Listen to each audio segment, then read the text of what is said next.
नमस्कार दोस्तों, स्वागत है आपका आपके अपने यूट्यूब चैनल मन अप्स टेल्स हब में।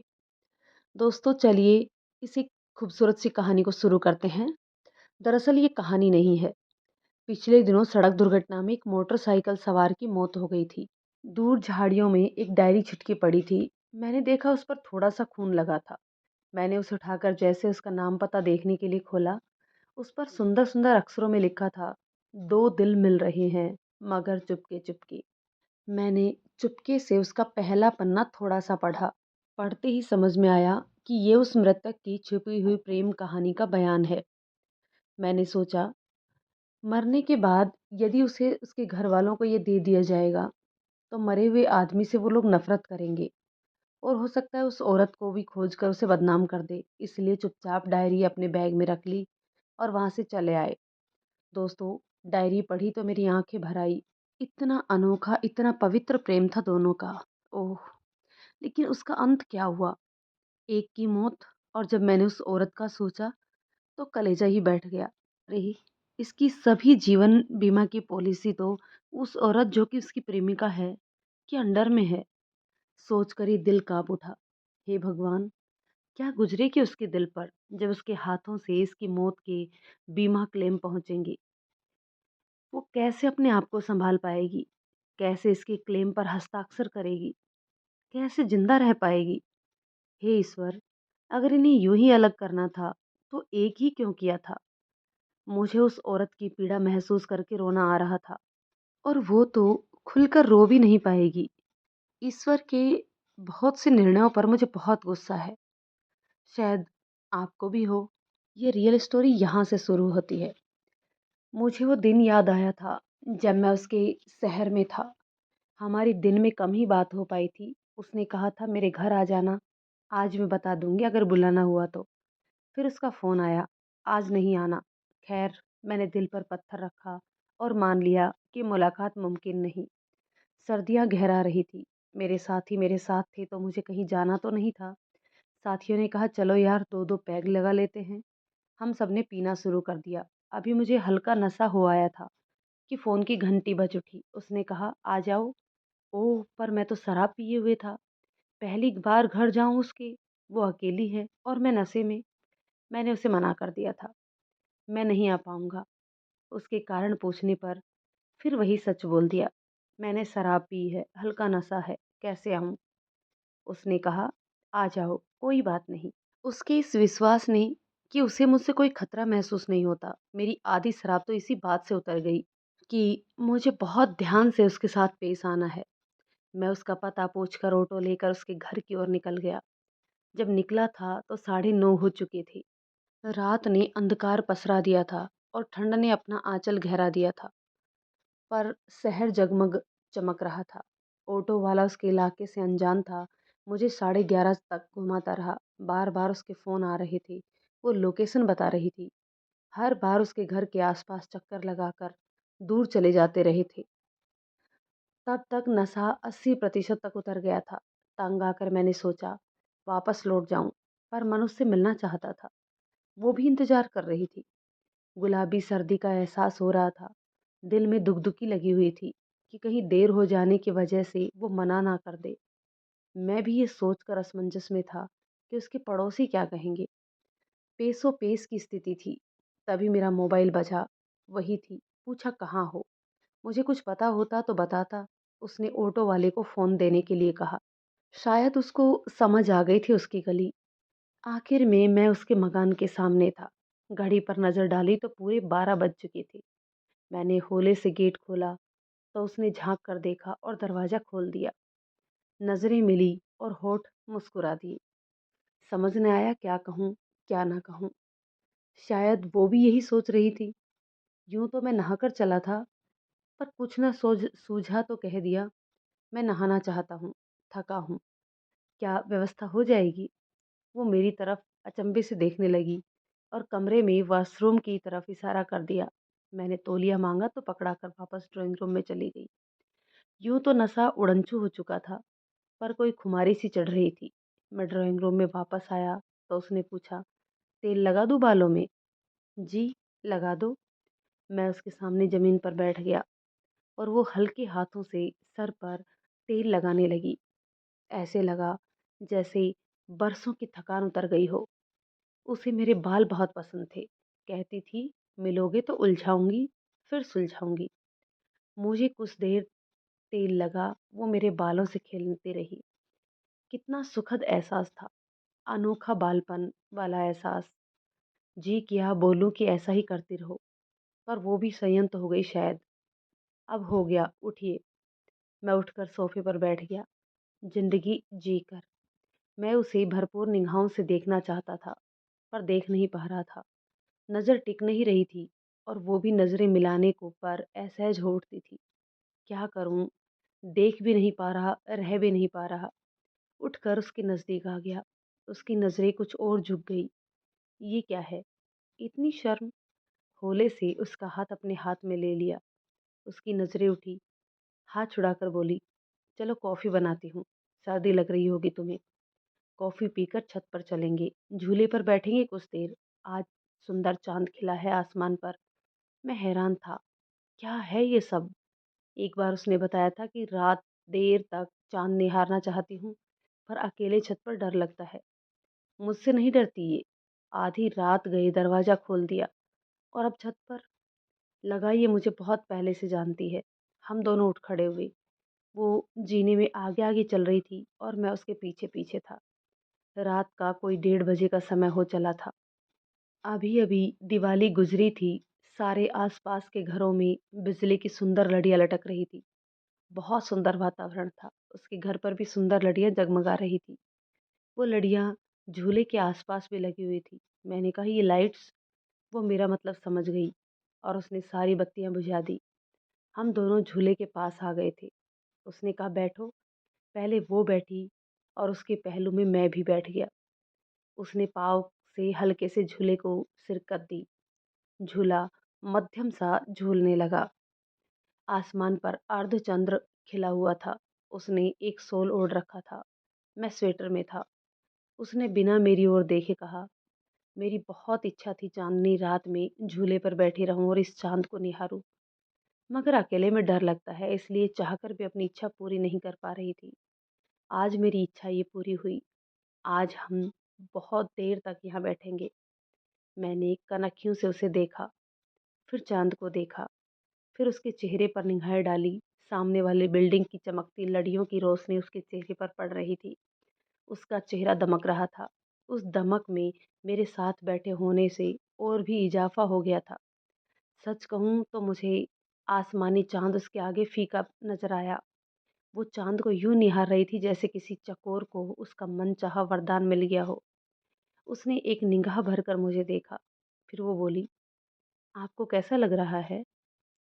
मैं जैसे नींद से जागा।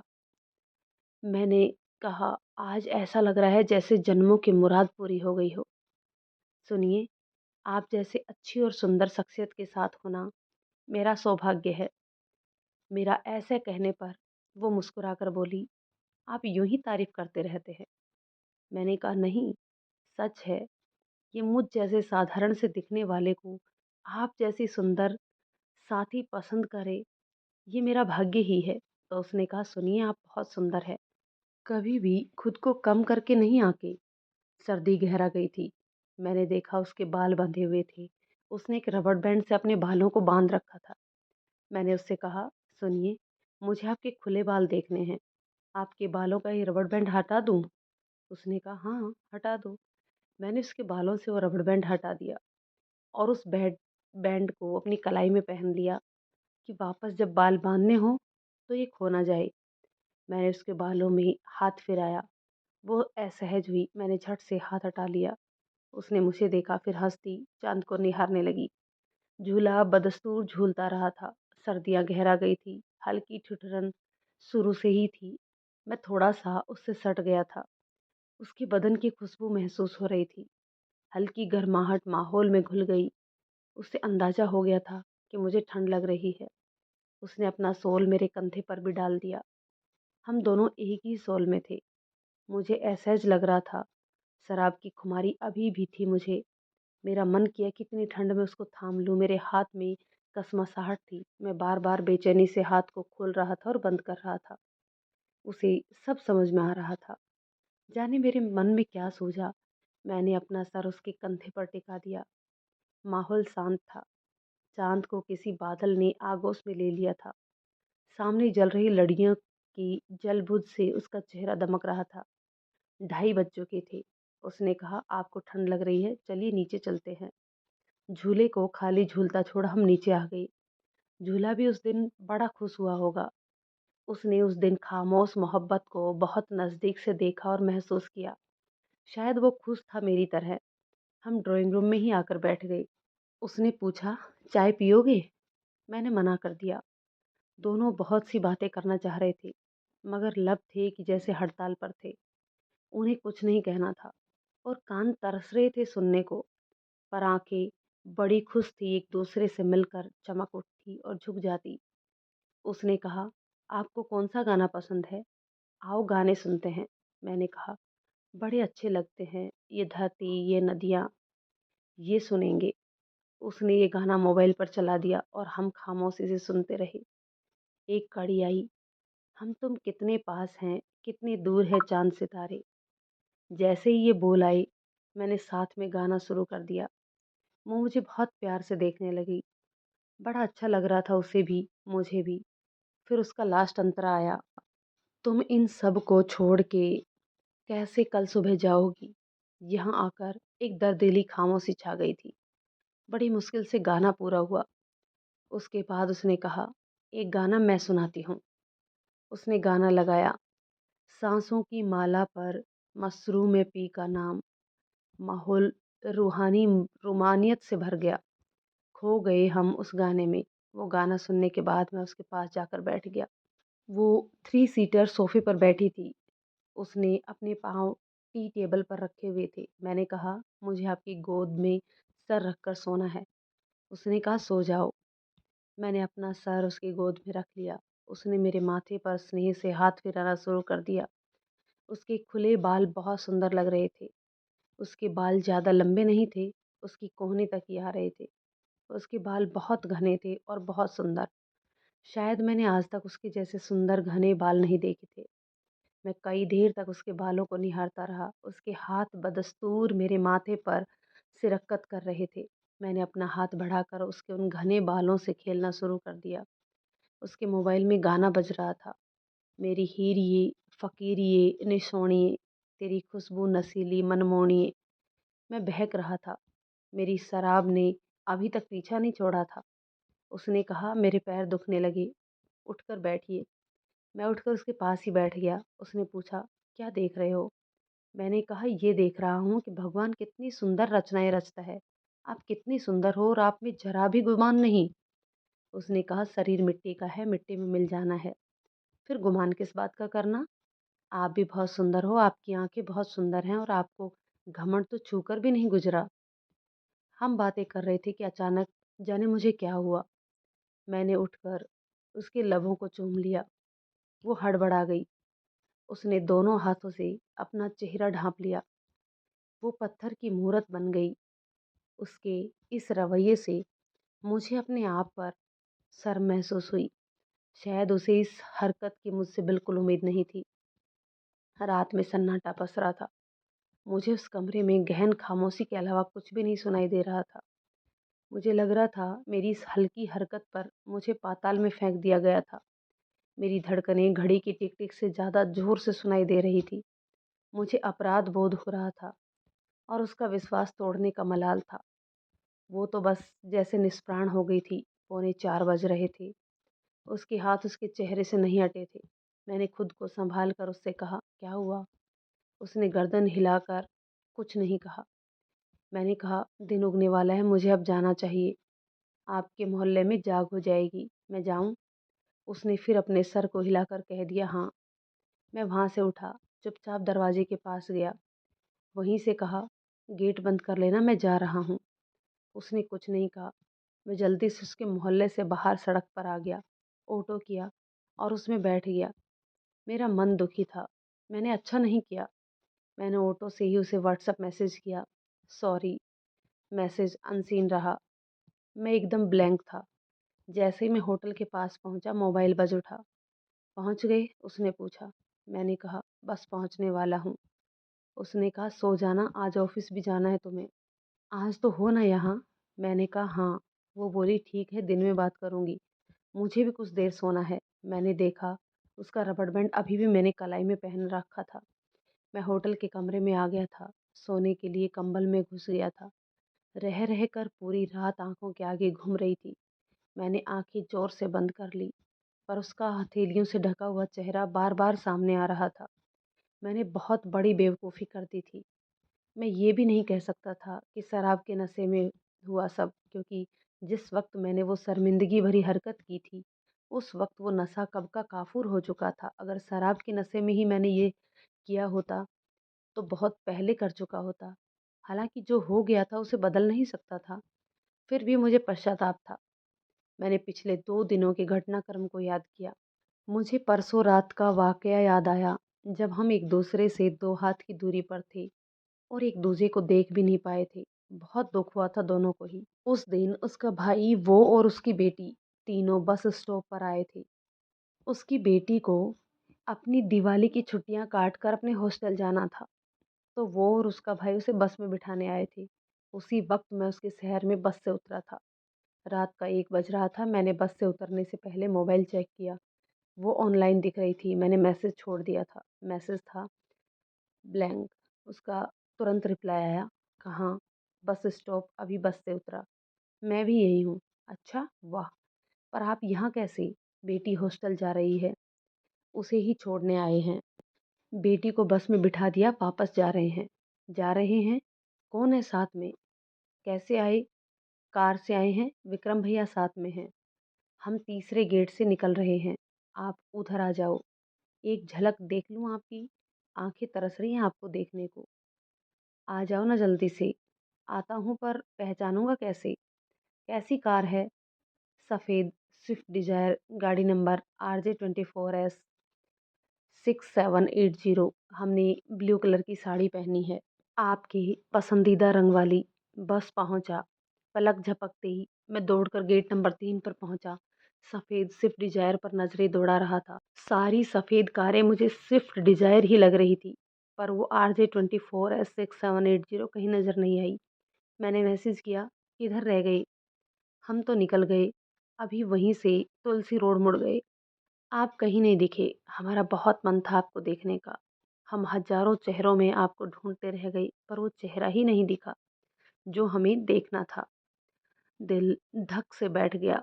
मैसेज किया, "ओह! आप निकल गए। मेरे इतने नज़दीक से निकल गई। काश आपकी कार भी दिख जाती तो आपको देखने जितना सुकून मिल जाता।" हमारा भी मन खराब हो गया। आँख भर आई। "मैं जा रही हूँ, बाय, सुबह बात करूँगी। आप होटल ले लो।" "हाँ, ठीक है, जाइए, गुड नाइट, बाय।"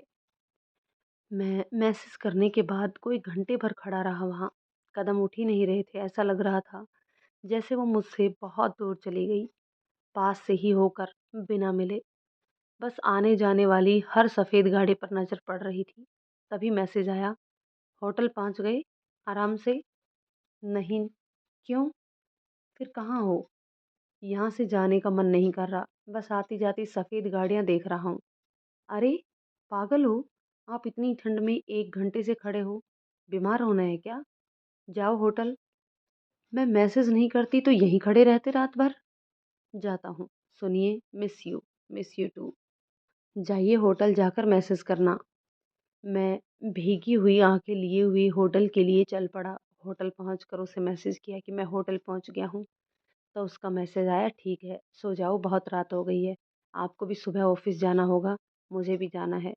आज शाम को घर आ जाना, मैं बता दूँगी अगर बुलाना हुआ तो।" मेरे दिमाग में सारी घटना फ्लैशबैक की तरह घूम रही थी कि घंटी बज उठी। उसने कहा वो ऑफ़िस जा रही है, बीच-बीच में मैसेज करेगी। मुझे भी समय से निकल जाने को बोला। बिस्तर से उठ खड़ा हुआ और ऑफ़िस जाने की तैयारियों में जुट गया। मैं बिस्तर छोड़कर उठ खड़ा हुआ। मैं जल्दी से तैयार होकर ऑफ़िस के लिए निकल गया। मेरे साथी भी साथ थे। हमने एक ऑटो ले लिया था। ऑटो अपनी गति से ऑफ़िस की ओर चल पड़ा। मुझे थोड़ी सुस्ती महसूस हो रही थी। पूरी रात सोया जो नहीं था और परसों रात की भी नींद थी। मैं थोड़ा-सा उनिंदा था, मगर सुस्त नहीं था। मैं चिर परिचित रास्ते से गुज़र रहा था। इस रास्ते से मुझे बड़ा लगाव था। इस रास्ते के एक मोड़ पर मेरे ऑफ़िस को रास्ता जाता था और उसी मोड़ पर उसके घर की तरफ से एक सड़क आकर मिलती थी और वहीं से दूसरा रास्ता उसके ऑफ़िस की ओर जाता था। या यूँ कहा जा सकता है कि हम दोनों के ऑफ़िस से वो रास्ता एक बार मिलकर जुदा हो जाता था। जैसे ही वो मोड़ आता था, जाने क्यों मुझे अजीब-सी खुशी महसूस होती थी। मुझे याद है, जब मैं पिछली बार उसके शहर आया, हम दोनों 2 बार इस मोड़ पर मिले थे। एक बार वो मेरे साथ थी, दूसरी बार अलग थी। वो दोनों बार ही 2 अलग-अलग मनोस्थिति वाली घटना थी, पर दोनों ही अपने आप में यादगार थी। हुआ यूँ था कि पिछली बार भी मैं ऑफ़िस के काम से यहाँ आया था, तब तक हम दोनों की केवल एक ही मुलाकात हुई थी। पर जो पिछली 2 मुलाकात थी, उसने हमें बहुत करीब ला दिया था। वो मुलाकातें, जिनमें से एक मुकम्मल मुलाकात थी, एक को मैं मुलाकात तो कह रहा हूँ पर वो सही से मुकम्मल मुलाकात थी, ये कहा नहीं जा सकता। मुझे याद है उस रोज़ मैं ऑफ़िस के पास वाले होटल में ही रुका था। उस वक़्त उसकी बेटी उसके घर आई हुई थी। मैं उससे लगातार मैसेजिंग के ज़रिए जुड़ा हुआ था। जब भी उसके शहर आता था, मैं बहुत खुश रहता था। उस दिन भी था, जब मैंने बताया कि मैं अपने ऑफ़िस के पास ही रुका हूँ, तो उसने बताया, तुम्हारे ऑफ़िस के पास जो स्क्वायर सर्किल है, उसी से गुज़रूँगी। मुझे ठीक 8:30 पर मिलो अंडरपास के अगले मोड़ पर। मैंने घड़ी देखी, 7:40 हुए थे। मैं जल्दी से तैयार हुआ। ऐसा करने में आधा घंटा लग गया। फिर मैं पैदल ही स्क्वायर सर्किल के पास पहुँच गया। वो अपनी रेगुलर टैक्सी में आ रही थी। मेरे कदम ज़मीन पर नहीं पड़ रहे थे। ठीक 8:33 पर उसकी टैक्सी आकर मेरे पास रुकी। तब तक मैं पचासों बार घड़ी देख चुका था। मैंने अपना फ़ेवरेट सफ़ेद रंग का शर्ट पहना हुआ था और ब्लू कलर की पैंट थी। उसने गुलाबी सूट और सफ़ेद सलवार पहन रखी थी। वो बहुत खूबसूरत लग रही थी।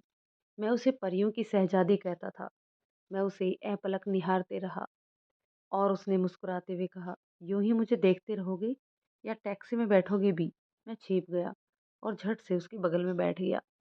जैस्मीन की भीनी खुशबू में पूरा माहौल महक गया था। मैं कनखियों से उसे देख लेता था और वो मुझे। दोनों के चेहरों पर एक मोहक मुस्कान छाई हुई थी। उस वक़्त यदि कोई भी हमें देखता तो कह देता हम दोनों प्यार में हैं। उसने बातें शुरू की, नाश्ता किया आपने? वैसे तो मैसेजिंग में हम बहुत सारी बातें कर लेते थे पर आमने-सामने आने पर हम दोनों को थोड़ी संकुचाहट होती थी। उसी संकुचाहट का नतीजा था कि उसने पूछा था नाश्ता किया? मैंने चहकते हुए ना में गर्दन हिला दी। वो मुस्कुराकर बोली, जानती थी नाश्ता नहीं किया होगा। मैं आपके खाने के लिए कुछ लाई हूँ। ये कहकर उसने मेरी तरफ एक बैग बढ़ा दिया। मैंने वो बैग अपने हाथ में लिया और मुस्कुरा दिया। वो टैक्सी उसी मोड़ से गुजर रही थी। वो मुझसे बोली, आप पर सफ़ेद शर्ट बहुत सूट कर रही है। मैंने कहा, मैं आपके लिए ये बात कहने वाला था, पर आपने मेरे मुँह की बात छीन ली। हम दोनों खिलखिलाकर हँस पड़े। उन्हीं बातों में सफ़र कट रहा था। उसका ऑफ़िस आने वाला था। उसने कहा, मैं आज ऑफ़िस से लंच ऑवर में आ जाऊँगी। आप भी आ जाइए। जगह मैं आपको मैसेज में सेंड कर दूँगी। साथ बैठकर कॉफ़ी पिएँगे। ये टैक्सी आपको वापस वहीं ड्रॉप कर देगी। उसका ऑफ़िस आ गया था। मैंने कहा, मैं टैक्सी से नहीं उतरूँगा। मैं नहीं चाहता मुझे आपके कोई ऑफ़िस स्टाफ़ देखे। आप भी टैक्सी से उतरकर मुड़कर मत देखना। मैं उसे ऐपलक निहार रहा था। वो परियों की शहज़ादी टैक्सी से उतरकर अपने ऑफ़िस चली गई। मैं जानता था वो पलटकर देखना चाहती थी, मगर मेरे मना करने के कारण वो नहीं देख पाई। वो मुझसे दूर जाते हुए यूँ महसूस हो रहा था, जैसे ज़िंदगी मुझसे दूर जा रही थी। टैक्सी घूम गई और मुझे वहीं ड्रॉप कर दिया, जहाँ से पिक किया था। इस दौरान उसका मैसेज आया, रूम पर पहुँचते ही नाश्ता कर लेना, फिर आपको भी ऑफ़िस निकलना है। वहाँ बिज़ी हो जाओगे तो कुछ खा नहीं पाओगे। आपको देखकर बहुत अच्छा लगा। काश आप हमारे शहर में रहते, तो जब मन करता हम आपको देख लेते। आज हमने आपको 4 महीने बाद देखा है। आपको कहाँ आना है, ये हम आपको मैसेज कर देंगे। आप अपना काम लंच तक निपटा लेना। तब तक बाय। मैंने रूम में पहुंचकर काफ़ी देर तक खुद को शीशे में निहारा। उसने कहा था, आप पर सफ़ेद शर्ट बहुत सूट कर रहा है। मेरे गाल लाल हो रहे थे। बड़े प्यार से मैंने उसका दिया बैग खोला। उसमें एक 2 खाने का छोटा-सा टिफ़िन था, एक प्रोबायोटिक दही का पैकेट था, 2 गुलाबी टिश्यू पेपर थे। मैंने टिफ़िन खोल कर देखा, एक खाने में 2 छोटे-छोटे लड्डू थे, एक में 3 पराठे और उस पर कच्चे आम का अचार था। मैंने नाश्ता करना शुरू किया। हर एक कोर खाते हुए मुझे उसका चेहरा याद आ रहा था। कितने प्यार से मेरे लिए नाश्ता बनाया होगा, कितनी खुशी मुझे उसे खाकर हो रही थी, उतनी ही उसे नाश्ता बनाते वक़्त महसूस हुई होगी। मेरे होठों पर एक खूबसूरत मुस्कुराहट तैर गई थी। नाश्ता बहुत स्वादिष्ट था। अचार के 3 पीस थे। मुझसे एक और आधा पीस ही खाया गया। मैंने बाकी अचार टिफ़िन में ही छोड़ दिया। मुझे उसकी मरमरी हाथों की छुअन पर एहसास हो रहा था। तभी उसका मैसेज आया, "ये अचार और लड्डू भी हमारे बनाए हुए हैं। कैसे लगे आपको?" बहुत स्वादिष्ट। मैंने उसे मैसेज किया, तो उधर से मैसेज आया, "बाय।" मैंने ऑफ़िस जाने के बाद जल्दी से अपना सारा काम निपटा लिया। कोई ज़्यादा काम नहीं था, बस कुछ ज़रूरी दस्तावेज़ जमा करवाने थे, जो पहले से ही मैं तैयार करके लाया था। उसके शहर में हमारे विभाग का क्षेत्रीय कार्यालय था। मेरा कोई 3-4 महीने से आना-जाना होता रहता था वहाँ। उसका मैसेज आया, "हम आपको केलकर म्यूज़ियम में मिलेंगे। आप ठीक ढाई बजे मिलें। हम साढ़े 3 तक आपके साथ रह सकते हैं।" मैं जल्दी से वहाँ से निकल गया। मेरे लिए जगह नई थी, इसलिए मुझे समय नहीं गँवाना था, क्योंकि हमारे पास केवल 60 मिनट थे वहाँ एक-दूजे के साथ रहने के लिए। मैं नियत समय पर वहाँ पहुँच गया था, मगर तब तक वो नहीं आई थी।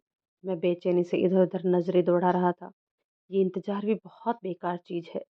हर लम्हा घंटों सा बीत रहा था। मैं चहलकदमी कर अपना वक़्त बिता रहा था। दिल में कई सैलाब उठ रहे थे। कोई भीतर ही भीतर पूछ रहा था, "क्या कर रहे हो? कहाँ जा रहे हो? तुम्हारा और उसका क्या रिश्ता है? वो भी विवाहित और तुम भी।" वो भी यही पूछती मुझसे। कहती, "बताओ तो, हम क्यों अच्छे लगे?" कोई जवाब न सूझता। सर को झटक के सारे प्रश्नों को जैसे सर से बाहर कर दिया। दिल तो कुछ सुनने को तैयार ही नहीं। बच्चे की तरह जिद पर अड़ा हो। मुझे तो यही चाहिए। सच ही तो था। हम बच्चों जैसे ही तो हो गए थे। बेबाक हंसते, कुछ देर हाथ थाम कर बैठ जाते और छोटी सी बात का बुरा मानकर कुट्टा कर लेते। मैंने गेट की तरफ नजर उठाई तो देखा वो चली आ रही है। नजरें मिलने पर वो मुस्कुराई और मेरे पास आ गई। ट्रैफिक की वजह से थोड़ा लेट हो गई, उसने बताया। कोई बात नहीं, आप आ गई, यही मेरे लिए बड़ी बात है। क्यों ना आती, आपसे मिलना मेरे लिए भी तो बड़ी बात है, वो बोली। हम दोनों की नजरें मिली और हम मुस्कुरा दिए। आइए कॉफ़ी हाउस चलते हैं, कहकर वो आगे चल पड़ी। मैं उसके पीछे था। मैं उस जगह के लिए अजनबी था, इस वो ही अगुवानी कर रही थी। उसके साथ यूं होने से मेरे कदम तो जैसे जमीन पर ही नहीं पड़ रहे थे। उस वक्त कॉफ़ी हाउस में गहमा गहमी ज़्यादा थी। हम किसी एकांत में बैठना चाहते थे, जहाँ आसपास ज़्यादा लोग ना हो। वैसे वो कॉफ़ी हाउस दो भागों में बटा हुआ था। एक तरफ खुला लॉन था, दूसरी ओर बड़ा हॉल। हॉल में हमें कोई भी ऐसी जगह नज़र नहीं आ रही थी जहाँ हम दोनों के बैठने के लिए उपयुक्त लगे। हमने लॉन में ही बैठने का मन बनाया। एक छाँव वाली जगह पर जाकर हम बैठ गए, जहाँ आसपास कम लोग थे। उसने सैंडविच और कॉफ़ी का ऑर्डर किया। मैं बस उसे देखे जा रहा था। उसने कहा, "ऐसे मत देखिए, हमें शर्म आती है।" उसकी आंखें बहुत गहरी हैं। उसकी ये बात सुन मैं परे देखने लगा, तो उसने मुस्कुराकर कहा, "हमने ये भी नहीं कहा कि हमें देखो ही मत।" उसके ऐसे कहने से हम दोनों ही खिलखिलाकर हंस पड़े। तब तक वेटर ऑर्डर सर्व कर गया था। हमारे 25 मिनट उसके इंतजार में और बैठने के लिए जगह ढूंढने में ही गुजर गए थे। घड़ी हमारे बिछड़ जाने का समय नज़दीक आ रहा है कह कह कर चिढ़ा रही थी। हमने खामोशी के साथ कॉफ़ी पी। दोनों को समझ नहीं आ रहा था कि बात क्या करे, कहाँ से शुरू करे। खैर, चुप्पी उसने तोड़ी। "आपके ऑफिस का काम हो गया?" मैंने हाँ में गर्दन हिला दी। फिर बोला, "अभी जाने के बाद मुझे अटेंडेंस सर्टिफिकेट लेना है, जो कि इवनिंग आवर्स में ही मिलेगा। तो आप आज ही चले जाएंगे?" उसने पूछा। "हाँ, आज ही जाना होगा। मुझे यहाँ से दूसरी जगह जाना है, तो शाम की ट्रेन है।" "ओह! ठीक है।" उसने ओह! इस तरह कहा जैसे उसका सब कुछ छिन गया हो। वेटर बिल ले आया था। बिल उसने पे किया, मुझे नहीं देने दिया। फिर बोली, यहाँ से उठकर उधर बगीचे में बैठते हैं। मैंने फिर उसका अनुसरण किया और पीछे-पीछे चल पड़ा। वो आगे चलती हुई बड़ी खूबसूरत लग रही थी। उसका भरा हुआ बदन बड़ा आकर्षक लग रहा था। मन कर रहा था वो यूं ही आगे चलती रहे और मैं उसके पीछे चलता रहूं। कुछ दूरी पर जाकर उसने मुड़कर देखा। आप हमारी दुल्हन हो जो पीछे पीछे चल रहे हो। चलो साथ साथ आओ, उसने कहा। आप आगे आगे चलती हुई बहुत सुंदर लग रही हो। आपको चलते हुए देख रहा था। अच्छा, कभी औरत को चलते हुए नहीं देखा? जी, देखा है। नजर पड़ ही जाती है, पर आप जैसी सुंदर औरत को कभी नहीं देखा। मैंने सच्चाई बयां कर दी। उसने मुझे देखकर आंख तरेरी और हम दोनों की हंसी छूट गई। हम बगीचे में आ गए थे, पर बगीचा धूप से पानी दिए जाने के कारण गीला था। वहां हमने बेंच की तरफ नजर दौड़ाई। जो बेंच छाया में थी, सब ऑक्यूपाइड थी और धूप में बैठना नहीं था। हम वहीं बगीचे की एक छोटे से घेरे के रूप में बनाई हुई दीवारनुमा मुंडेर पर बैठ गई। अचानक मेरी नज़र उसकी गर्दन के पास पड़े खरोच के निशान पर गई। वैसा ही खरोच उसकी कलाई पर दिखा। हमने पूछ लिया, आपको ये खरोच कैसे आई? कहाँ है खरोच? बदले में उसका सवाल था। मैंने बताया। वो बोली, ओह, मुझे पता ही नहीं चला ये कब आई। कुछ देर वहां खामोशी छा गई। मैंने ही बात शुरू की। सर आए थे ना, ये सब कहीं। उसने बेचैनी से पहलू बदला, फिर घड़ी को देखते हुए बोली, 2:40 हो गए हैं। समय इतना जल्दी बीत गया। उसने टॉपिक बदल दिया। मैं फिर खामोश हो गया। वहाँ कुछ युवा जोड़े खड़े थे पास ही, जो बार बार हंस रहे थे। शायद उन्हें हमारा जोड़ा पसंद नहीं आ रहा था। सच तो ये था, ऐसा लग रहा था जैसे मैं उस चांद को ग्रहण लगा हुआ हूँ। कहाँ वो बेहताशा खूबसूरत और कहाँ मैं बिल्कुल साधारण सा लोअर मिडिल क्लास वाला बंदा। सच में मुझे उस वक्त लग रहा था कि मखमल में टाट का पैबंद वाली कहावत क्या होती है। पर उस बात का उस पर कोई असर नहीं हो रहा था। उसके चेहरे पर तो इतनी खुशी जाहिर हो रही थी जैसे उसे कोई बचपन का खोया हुआ खिलौना मिल गया हो। खैर, समय बीत गया यूं ही, एक दूसरे के पहलू में बैठे हुए। मैंने उसे कहा, मुझे आपका हाथ पकड़ना है। उसने कहा, यहाँ पकड़ना है आपको हमारा हाथ? लो पकड़ लो। मैंने इनकार कर दिया। नहीं, यूं सरेआम हम आपको दुनिया की नज़रों में नीचा दिखाना नहीं चाहते। आप हमारी परियों की शहजादी हो। वो मुस्कुरा दी, मैं भी मुस्कुरा दिया। हम दोनों उठ खड़े हुए। वो फिर आगे, मैं फिर उसके पीछे चल पड़ा। वो अचानक से रुक गई। बोली, अब मेन गेट का रास्ता आपको पता है, आप आगे चलो। हम दोनों मुस्कुरा दिए और मैं उसके साथ हो लिया। वहां से हमने एक ऑटो लिया और वापस इसी मोड़ की ओर चल दिए जहां से उसका और मेरा रास्ता मिलकर जुदा होता है। ऑटो में उसने कहा, आपको मेरा हाथ पकड़ना था ना, पकड़ लीजिए। मैंने उसका मखमली हाथ पकड़ लिया। मेरा दिल जोर से धक धक हो रहा था। वो ऑटो से बाहर झांकने लगी। मुझसे उसका चेहरा पढ़ा नहीं गया। शायद वो अपनी हया को मुझसे छुपाना चाहती थी। अपने मोड़ पर मैं उतर गया। वो आगे बढ़ गई। मैं एक भरपूर जीवन जीकर अपनी जिंदगी को दूर जाते हुए देखता रह गया।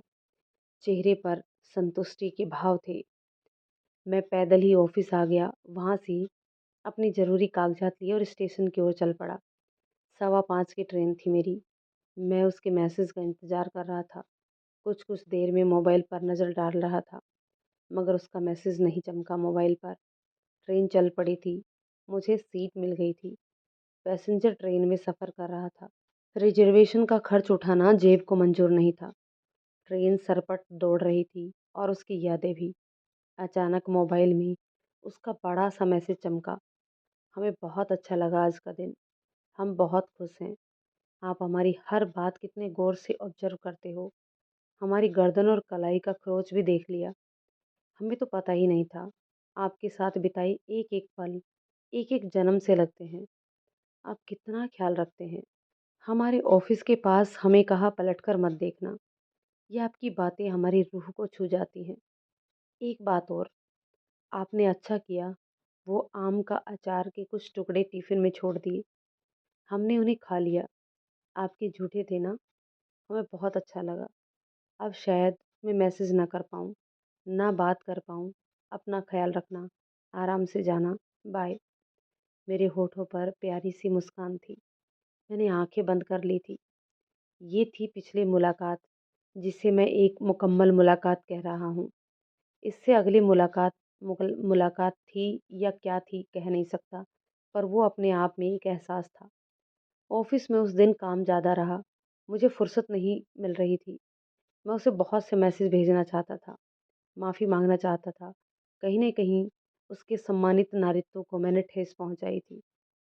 क्या कोई औरत का पुरुष को चाहना इतना ही है कि जब भी वो अकेले में आधी रात को हमारे साथ हो और हम पर पूर्ण विश्वास करे, हमें घर बुला ले, तो इसका मतलब यह तो नहीं कि हम उसे पाना चाहें या वो समर्पण कर रही है। शायद उसके विश्वास को तोड़ दिया था मैंने। मैं भी उन्हीं बाकी दुनियावी पुरुषों की भीड़ में शामिल हो गया था, जो स्त्री की नज़दीकी का फ़ायदा उठाना चाहते हैं। पर यह सच नहीं था। मैं उसकी मर्यादा भंग नहीं करना चाहता था। बस मुझे उस पर प्यार आ गया था, इसलिए मुझसे वैसा हो गया था। मैं उसे ये सब बताना चाहता था, पर उसका मैसेज आए तो कहूँ, कल रात के लिए माफ़ी माँग लूँ। 2 रात की नींद के कारण मन अनमना-सा हो रहा था। रह कर कई बार नींद के झटके आ चुके थे, मगर उसका एक भी मैसेज नहीं आया था। वो मुझे बहुत अखर रहा था। उसके इतने करीब होकर भी शायद बहुत दूर हो गया था। क्या हमारे प्यार की गहराई सतही ही थी कि एक थपेड़े भी नहीं सह पाई?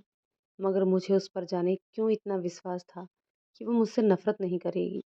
हमने एक-दूसरे के सुख-दुख साझा किए थे।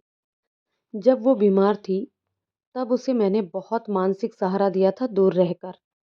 उसके पास रहकर सेवा नहीं कर सकता था और जब मैं बीमार हुआ था, तो वो केवल मेरी फ़िक्र कर सकती थी। ना मुझे पूछ सकती थी तबीयत कैसी है, ना मुझे देखने आ सकती थी। उस वक़्त वो परेशान रही थी बहुत। मुझे पता है 2 दिन तो उसने खाना भी नहीं खाया था ढंग से। शायद भूख ही रही हो। मैं उसे केवल इतना मैसेज कर पाया था, बहुत बीमार हो गया हूँ, हॉस्पिटलाइज़ हो गया हूँ, मैसेज मत करना। मैं जब भी ईज़ी हुआ, आपको मैसेज कर दूँगा। उस एक मैसेज ने तुम्हें कितना बेचैन कर दिया था, ये तुमने बताया था मुझे। मैं जानता था वो असहज हो गई होगी, पर मुझसे खफ़ा तो नहीं थी। मुझे आशा थी, उसका मैसेज ज़रूर आएगा। मेरी आशा को उसने टूटने नहीं दिया था। लंच के ठीक पहले उसके मैसेज आया, "खाना हो गया आपका? आज बहुत बिज़ी रही मैं। कुछ क्लेम आए थे, उन्हें क्लियर करना था। आज मुझे बार-बार नींद के झटके आ रहे थे। आपका भी यही हाल होगा। खैर काम तो करना ही है। आपका काम कहाँ तक पहुँचा? जल्दी अपना काम निपटा लेना। आज आपको जाना भी है ना? काम से फ्री होकर मैसेज करना। अभी मत करना मैसेज। अभी मेरे पास असिस्टेंट बैठे हैं। उसके सामने यूँ बार-बार मोबाइल पर मैसेज देखना अच्छा नहीं लगता।" उसका मैसेज पढ़कर मन में कुछ राहत आई, पर मिलने का उसने अभी तक नहीं लिखा था। क्या वो नहीं मिलना चाहती थी? पर उसका मैसेज जिस प्रकार का था, वो मुझे खफ़ा तो किसी भी प्रकार से नहीं लग रही थी। मैं उसके मैसेज को कोई 10 बार पढ़ गया था। हो सकता है वो बिज़ी रही हो, कोई बात नहीं, मुझे जल्दी से काम निपटाना है। मैं लंच के बाद अपने काम में मसरूफ़ हो गया था। रह कर उसके बालों में उँगलियाँ फिराना याद आ रहा था। कितने घने और सुंदर बाल थे उसके। इसी सोच-विचार में कब 5 बज गए, पता ही नहीं चला। मेरा काम ख़त्म नहीं हुआ था और मुझे काम निपटाना था। उसका मैसेज आया था, "हम घर के लिए निकल रहे हैं। आपका काम निपटा या नहीं? जैसा ही काम निपट जाए हमें मैसेज करना। हमें आपसे बहुत सी बातें करनी हैं। ओके? अभी तो काम में लगा हूँ, फ्री होकर ही मैसेज करूँगा। मुझे आज काम ज़्यादा है।" उसके बाद उसके मैसेज नहीं आया। मैं भी बिज़ी हो गया। कोई 7 बजे जाकर काम ख़त्म हुआ। मैं ऑफ़िस से निकला, साथी लोग जा चुके थे। सब होटल पहुँच गए थे। मैंने ऑटो करने से पहले उसे मैसेज किया, "मैं फ्री हो गया हूँ।" मैसेज अनसीन रहा। मैंने फिर मैसेज किया, "अभी ऑफ़िस के बाहर ही हूँ, ऑटो नहीं किया है। क्या आपके यहाँ आना है कि नहीं?" फिर अनसीन रहा। "ठीक है, होटल जा रहा हूँ।" फिर अनसीन। अब मेरे सब्र का बाँध टूट गया था। मैंने कॉल किया, नहीं उठा। 1 कॉल, 2 कॉल, 3 कॉल। मेरे मन में नाराज़गी और क्रोध दोनों आ गए। मैंने ऑटो किया और होटल के लिए निकल गया। स्क्वायर सर्किल निकल गया था। आँखें नम हो गई थी। ना मेरा मैसेज देख रही है, ना फ़ोन उठा रही है। मुझे खुद पर बहुत गुस्सा था। अपने किए के लिए खुद को कभी माफ़ नहीं करूँगा। आज के बाद इस मुई शराब को हाथ भी नहीं लगाऊँगा। उसके पास गया तो अपनी नीच मानसिकता दिखा डाली। मैंने उसका दिल तोड़ दिया। मेरे ख़्यालों का सैलाब उठता जा रहा था। मन में एक दर्द दूध के उफान की तरह उठता जा रहा था। लग रहा था कि झलक जाएगा, मगर तभी उसके फ़ोन ने मेरे दिल के विचारों में उफनते हुए दूध में पानी का सा काम किया। मैंने झट से फ़ोन पिक किया। वो उनिंदी थी। सॉरी, आपका मैसेज और फ़ोन नहीं देखा। हमें बहुत ज़ोर से नींद आ गई थी। आप कहाँ हो इस समय? होटल पहुँच गए क्या? रास्ते में हूँ, पहुँचने वाला हूँ। गंदे, यहाँ आ जाते। अच्छा, बिना बुलाए ही कैसे आ जाता? आप पड़ोसियों से पिटवा नहीं देती मुझे? हाँ, ये तो है। तो कैसे आता? सुनिए, हमें लगा था रात वाली बात से नाराज़ हो, इसलिए फ़ोन नहीं उठा रही। हम बहुत दुखी हो गए थे, इसलिए हम होटल जा रहे थे। ठीक है, होटल से बोरिया बिस्तर समेटो और यहाँ आ जाओ। यहाँ से स्टेशन चले जाना। मैं ओला कैब कर दूँगी। नाराज़ नहीं हूँ, पर आपसे ये उम्मीद नहीं की थी। आप हमारी पसंद हो, औरों जैसे नहीं हो, इसलिए हमें अजीब लगा कि आप भी सब जैसे कैसे हो गए। हमें पता है आप दोबारा वैसा नहीं करोगे। उसकी ये बात सुन मेरा दिल बल्लियों उछलने लगा। उसने मेरी हरकत को माफ़ कर दिया था। मुझे उसके साथ फिर आज समय गुजारने का मौका मिल गया था। मेरे लिए उससे बढ़कर कुछ नहीं था। मैं उड़कर उसके पास पहुंच जाना चाहता था। मेरा ऑटो होटल पहुंच गया था। मैं साथियों के पास पहुंच गया था। वो सब कमरे में बोतल खोले बैठे थे। एक बोला, लो, शेर भी आ गया। इसका भी पैक बना दो। नहीं, मेरा मत बनाना। आज मेरा पीने का मूड नहीं है। आज मुझे ट्रेन से जाना है, रिजर्वेशन नहीं है तो अच्छा नहीं लगेगा। यार, एक पैग तो ले लो। नहीं यार, एक भी नहीं। तुम लोगों का हो गया तो खाना मंगवा लो। मैं खाना खाकर जाना चाहता था। इस बहाने उसके मोहल्ले के लोग भी घर में घुस जाएंगे। यूं सबके जागते मुझसे नहीं जाया जाएगा। हमने खाना निपटाया। मैंने अपना बैग उठाया और निकलने लगा। साथी बोला, तुम्हारी ट्रेन तो 12 बजे की है। अभी तो 8:30 हुए हैं। अभी कहाँ? किसी मिलने वाले के यहाँ जाना है। वहीं स्टेशन के नज़दीक ही रहता है। बार बार फ़ोन कर रहा है, इसलिए वहीं से निकल जाऊंगा। मैंने बहाना बना दिया। मैं होटल से ही बाहर आ गया। ऑटो किया और उसमें बैठ गया। उसे मैसेज किया, आ रहा हूँ, ऑटो में हूँ। एड्रेस सही बताया है ना? कहीं कल की तरह इधर उधर घूम कर ही समय मत निकाल देना। आ रहा हूँ। अब आपके घर का रास्ता कभी नहीं भूल सकता। आ जाओ, मैं इंतज़ार कर रही हूँ बेसब्री से। आज तो नहीं पिए हुए ना बेवड़े? नहीं पिया। कुछ देर में उसका मैसेज आया, मेरे घर कोई आया है। आप कहाँ तक पहुँचे? मेरे मैसेज आने तक मत आना। उसके जाने के बाद मैसेज कर पाऊँगी, तभी आना। घर से दूर कहीं उतर जाओ। मुझे धक्का लगा। मेरे अरमानों पर पानी पड़ गया था। इतनी रात गई, कोई आएगा तो कैसे जाएगा जल्दी। मैं ऑटो छोड़कर इधर उधर बेवजह घूम रहा था। 9:15 हो गए थे। उसका मैसेज नहीं आया था। वो ऑनलाइन भी नहीं दिख रही थी। मैंने मैसेज किया। मैसेज अनसीन रहा। मैं बेकरार हो गया था। मैं वहीं एक चाय वाले की दुकान पर बैठ गया और चाय बनवा ली। उसकी चुस्कियाँ लेने लगा। मुझे उसके मैसेज का इंतज़ार था। पता नहीं मुझे वहाँ से ही वापस लौट जाना था कि उससे मिल पाना संभव होने वाला था। कुछ भी नहीं पता था। मैं उसके बारे में ही सोच रहा था। कैसे दो अजनबी जो कभी एक दूसरे से नहीं मिले, जानते भी नहीं थे, फिर इतना लगाव, प्यार कैसे हो गया था। मुझे उस दिन बड़ा अपमान महसूस हुआ था जब पहली बार उसका फ़ोन आया था। मैंने अपनी एलआईसी पॉलिसी पर लोन लिया हुआ था और उसे रीपे नहीं कर पा रहा था। पहले मोबाइल पर मैसेज आने शुरू हुए, फिर वहाँ के कर्मचारियों का फ़ोन आना शुरू हुआ। अब की बार में 2-3 महीने गए, एक दिन ऑफिस में यूं ही अभी की तरह चाय की चुस्कियां ले रहा था कि एक लैंडलाइन फोन से मेरे मोबाइल पर कॉल आई। उधर से एक महिला की रोबदार आवाज गूंजी। मिस्टर बोल रही हैं? जी बोल रहा हूँ। कहिए, आप कौन बोल रही हैं? मैं एलआईसी से मैनेजर बोल रही हूँ। आपकी एक पॉलिसी का लोन ओवरड्यू चल रहा है। श्रीमान, आप तो सम्मानित कर्मचारी हैं। आपकी तीन तीन पॉलिसी चल रही हैं। फिर इस तरह से एक पॉलिसी को खराब करना अच्छा नहीं है। इससे ना केवल आपकी छवि ही खराब हो रही है, बल्कि आपकी पॉलिसी से मिलने वाले फायदे भी आपको नहीं मिल पाएंगे। आप बताइए, कब तक लोन रीपे कर रहे हैं? मैडम, इन दिनों मैं आर्थिक रूप से तंगी का सामना कर रहा हूँ, तो अभी खुद को असमर्थ समझ रहा हूँ आपका लोन चुकाने में। आप कोई रास्ता सुझाएं। आप ऐसा कीजिए, मैं पॉलिसी सरेंडर कर देता हूँ। आप अपना लोन काट कर बकाया अमाउंट मुझे दे दीजिए। मैंने कहा, मिस्टर, आप पॉलिसी बंद ना करवाएं। आपको बहुत नुकसान होगा इससे। आप ऐसा करें, आप कोई गोल्ड लोन वगैरह ले लें और इस लोन को भर दीजिए। फिर जब आपकी पॉलिसी पर बोनस आएगा तो अपना गोल्ड फ्री करवा लीजिएगा। अगर फिर भी नहीं हो पाए तो आप अपनी एक एप्लीकेशन स्कैन करके हमें मेल कर दें। हम आपकी पॉलिसी बंद करके आपको बकाया दे देंगे। पर यह सोच लें, आपको बहुत नुकसान होगा। आप कल तक मुझे बता देना, मैं कल आपको दोपहर में फ़ोन करूँगी। मुझे बहुत शर्मिंदगी हुई थी। मैं उस दिन चैन से सो नहीं पाया था। मैंने सारे हाथ पैर मार लिए थे, मगर मुझसे पैसे की व्यवस्था नहीं हुई। मैंने अपना एक एप्लीकेशन भरकर पास रख लिया था। उस दिन मैं उसे मेल करने वाला था। उसके फ़ोन का इंतज़ार कर रहा था।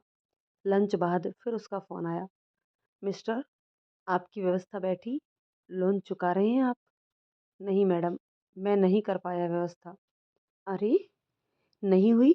मैंने बताया था गोल्ड लोन ले लीजिए। आपने क्यों नहीं लिया? मैडम, गोल्ड के नाम पर मेरे पास अंगूठी है एक, उसका 8,000 मिल रहा है। पत्नी ने अपने गहने देने से इनकार कर दिया है। प्लीज़ आप तो मेरी पॉलिसी बंद कर दें और लोन भर लें। मैंने सच्चाई बयां कर दी। शायद मन दुखी था इसलिए सच कह गया। उधर कुछ देर चुप्पी रही। फिर आवाज़ आई, मिस्टर, आप बुरा ना माने तो एक बात पूछें आपसे, किस लिए लिया था लोन? जी, इसमें बुरा मानने जैसी कोई बात नहीं है। मैंने अपने बेटे की आईआईटी की कोचिंग की फ़ीस के लिए लोन लिया था। अभी उसकी कोचिंग का खर्चा इतना हो रहा है कि अभी लोन चुका नहीं पा रहा हूँ। आप मेल एड्रेस दें, मैं पॉलिसी सरेंडर का आवेदन भेज रहा हूँ। ठीक है। उधर से फ़ोन डिस्कनेक्ट हो गया। कुछ देर बाद मेरे मोबाइल पर एक मोबाइल नंबर से टेक्स्ट मैसेज आया। उसमें एलआईसी ऑफिस की ईमेल का एड्रेस था। मैंने उस पर अपना आवेदन मेल कर दिया। मैं संतुष्ट था। चलो, एक कर्जे से पीछा छूटा। अगले दिन फिर मुझे लैंडलाइन से फ़ोन आया। हम एलआईसी से मैनेजर बोल रहे हैं। आपका आवेदन हमें मिल गया है। फिर भी हम चाहते हैं आप फिर से विचार कर लीजिए। कहीं से व्यवस्था बन जाए। आपका बहुत नुकसान होगा। नहीं हो पाएगा मैम, बिल्कुल नहीं हो पाएगा। हुँ, कोई नहीं है जो आपको लोन दे सके? मैम, जब बीवी ने ही अपने गहने देने से इनकार कर दिया, तो और कौन देगा? अच्छा ठीक है। फ़ोन कट गया। कुछ देर में फिर फ़ोन आया। मिस्टर, हम आपकी हेल्प कर देते हैं। आप पॉलिसी सरेंडर मत कीजिए। आपका जब बोनस आ जाए पॉलिसी का, तो आप मुझे चुका देना। ब्याज लूँगी। आप मुझे सच्चे इंसान लगे, इसलिए मैं आप पर तरस नहीं खा रही हूँ। आपकी हेल्प करना चाहती हूँ। आपको कुछ देर में फ़ोन करूँगी, विचार कर लीजिए। तब तक फ़ोन कट गया। मैं हतप्रभ था। वो अनजान महिला, जिसे मैं जानता तक नहीं था, वो मेरी हेल्प करना चाहती थी। क्या करूँ, क्या ना करूँ? क्या मुझे हेल्प लेनी चाहिए या इनकार कर दूँ? कहीं कुछ गलत? पर क्या गलत हो सकता था? वो मुझे जानती नहीं, मैं उसे नहीं जानता। क्या हेल्प ले लूँ? सही कह रही है, नुकसान हो जाएगा बहुत। कुछ देर बाद उसका फ़ोन आ गया। क्या सोचा आपने? मैम, मैं आपको पॉलिसी के बोनस पर ही आपका लोन चुका पाऊँगा।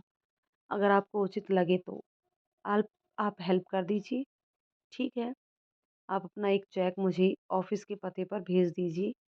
अमाउंट मत भरना, मैं ब्याज जोड़कर भर लूँगी। आप इस नंबर पर व्हाट्सएप चलाते हैं? मैं पता भेज रही हूँ ऑफ़िस का। जी, चलाता हूँ, भेज दीजिए। कुछ ही देर में उसका एक मैसेज आया। उसमें उसके ऑफ़िस का एड्रेस लिखा था। मैंने उसे डायरी में लिख लिया। उसकी प्रोफ़ाइल फ़ोटो देखी कि देखे तो ये मददगार आखिर कैसी दिखती है। मैं उसे देखता ही रह गया। वो किसी फ़िल्मी हीरोइन से कम नहीं लग रही थी। उसने बहुत सुंदर चश्मा लगा रखा था। उसकी आँखें नहीं दिख रही थी। दूसरे दिन मेरे मोबाइल पर लोन जमा होने का मैसेज आया।